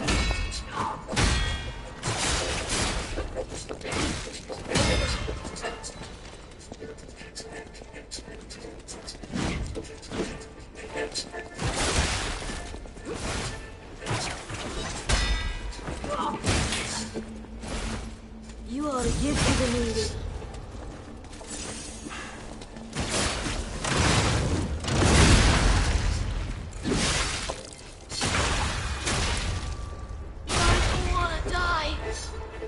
I just wanted a full belly.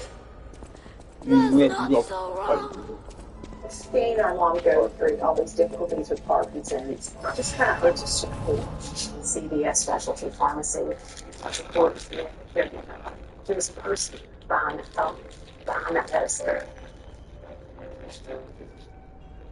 Feeling healthy by leaps and bounds, making a dinner that your best friend with the best nutrients for their best life.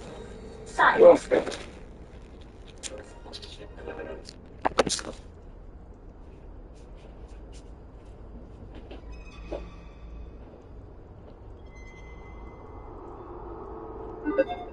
Hey, we're back with another episode of Before You Buy, the show where we give you some straight-up gameplay and our first impressions of the latest games releasing. As usual, it's me, Jake, and today we're talking about the Metal Gear Solid Master Collection, Volume 1. Now, if you guys know, if you've been watching Game Ranks for a while, you know that I am very annoying about Metal Gear as a weirdo, diehard fan. Thankfully, I also had our behind-the-scenes man, Eric Thielenhouse, working on this with us to kind of keep some of my bias in check. We didn't get an early review or anything here, but the footage you are seeing captured here is running on both the PC version and the Nintendo Switch version, and it's spoiler-free, I guess. Like, as spoiler-free as you can keep it. A lot of these games are like 20 years old. But this Metal Gear Solid series, I don't even know where to start when it comes to talking about these games. They are absolutely legendary. For me as a kid, I was absolutely hooked from 1998's Metal Gear Solid for just how differently it approached storytelling in games. Games before this had cutscenes, but Metal Gear had so much style and sense of cinematography, and you felt like you were playing and watching a really cool action movie. An extremely goofy, awkward, sometimes embarrassing one, but it's also super cool. And the best part about them is that they're also some of the best, most fun stealth games as well. So it is unfortunate that it's taken this long for a lot of these games to get a proper re-release on modern systems. But here, it's better than nothing. Now, if you're casual with this series, or maybe you haven't played them in a decade, it's fine. But for the discerning nerd, there are some problems. Now, we'll get to that, but here's what it is.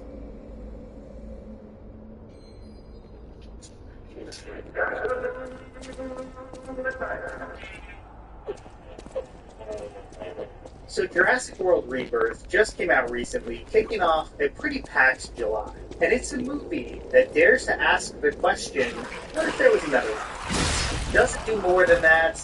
Not really. Before I get into that, though, I will be spoiling the movie. Not that there's that much to spoil here, but just in case, I'm letting you know now. So I negatively reviewed the new Jurassic World for this. I'm not going to pretend that I went into this bright-eyed, bushy-tailed, expecting the Jurassic Park 1 magic. I think this franchise has more than earned a little bit of cynicism. That being said, I was at least a little bit more optimistic. We have Gareth Edwards at the helm. I have my issues with his other franchise movies, Rogue One and Godzilla, but those both have a really impressive sense of scale that seemed like they would translate well to this. And screenwriter David Koepp is back, who had a big hand in adapting the novel in the original Jurassic Park, as well as the first Spider-Man and Spielberg's War of the Worlds. He was randomly the subject of the second ever video I made on this channel. I doubt that video holds up super well, but yeah, I think he's written a lot of good stuff, including earlier this year with Soderbergh's Black Bag. Maybe most importantly, this movie just represented kind of a fresh start. No more of these characters from the last trilogy that I didn't care for, no more Slum Girl, no more Raptor Pals, a clean slate. Or at least as clean as you can get for the 7th entry in a series. So what did Rebirth decide to do with that? The absolute bare minimum. I like this movie more than Jurassic World Dominion. I think it's better directed and more likely to hit the notes that audiences crave from these films. But it's also just a lot less interesting to think about because basically every element feels engineered to deliver what the audience is expecting and not once take it a step farther. Just all the ground this movie covers feels like stuff this franchise has already done numerous times. Playing it safe doesn't have to be the worst thing in the world, and clearly, there's an audience for it. But even within those confines, this could have been a lot more interesting than this. I will have a few positive things to say later, but let's start with the characters, which are not in that category.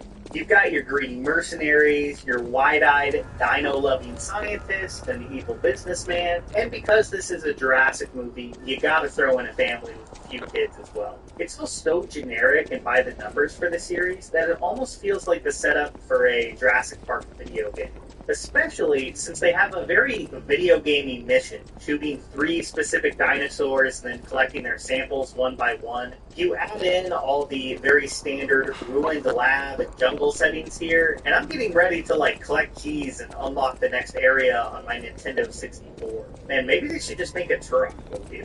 I'd go see that. The difference between an average morning and a Marty's morning is hearty goodness that lasts till lunchtime, like our smoked sausage biscuit and Frisco breakfast sandwich. Marty's, goodness in the making. From the shores of the Atlantic Ocean and Chesapeake Bay to the Blue Ridge Mountains and Cumberland Gap, adventure is never far away. Virginia State Parks invites visitors to connect with the natural wonder of our beautiful state with experiences as diverse as the landscape itself. Whether you're seeking an adventurous paddle excursion or a peaceful hike, a relaxing picnic, or a challenging mountain bike ride, a lively concert, or an educational museum tour, there's something for everyone at our parks. Offering premier programming, all are encouraged to learn outdoor skills, discover the region's history, culture, Jurassic Park, the new video game. Anyway, everything goes exactly as you would expect. The meanest mercenary gets killed first, the evil businessman gets the most deserving and over-the-top death near the end. I mean, even if you haven't seen this movie, believe me, you've seen this movie. I wouldn't hold it against the film so much if our main trio of non-family characters were a little more interesting. Scarlett Johansson's here, clocking in for a paycheck. I don't think she's terrible, but man, what a dull character. Seriously, you have a conflict with this movie that works fine on paper. Oh, What's she doesn't gonna she? do if she's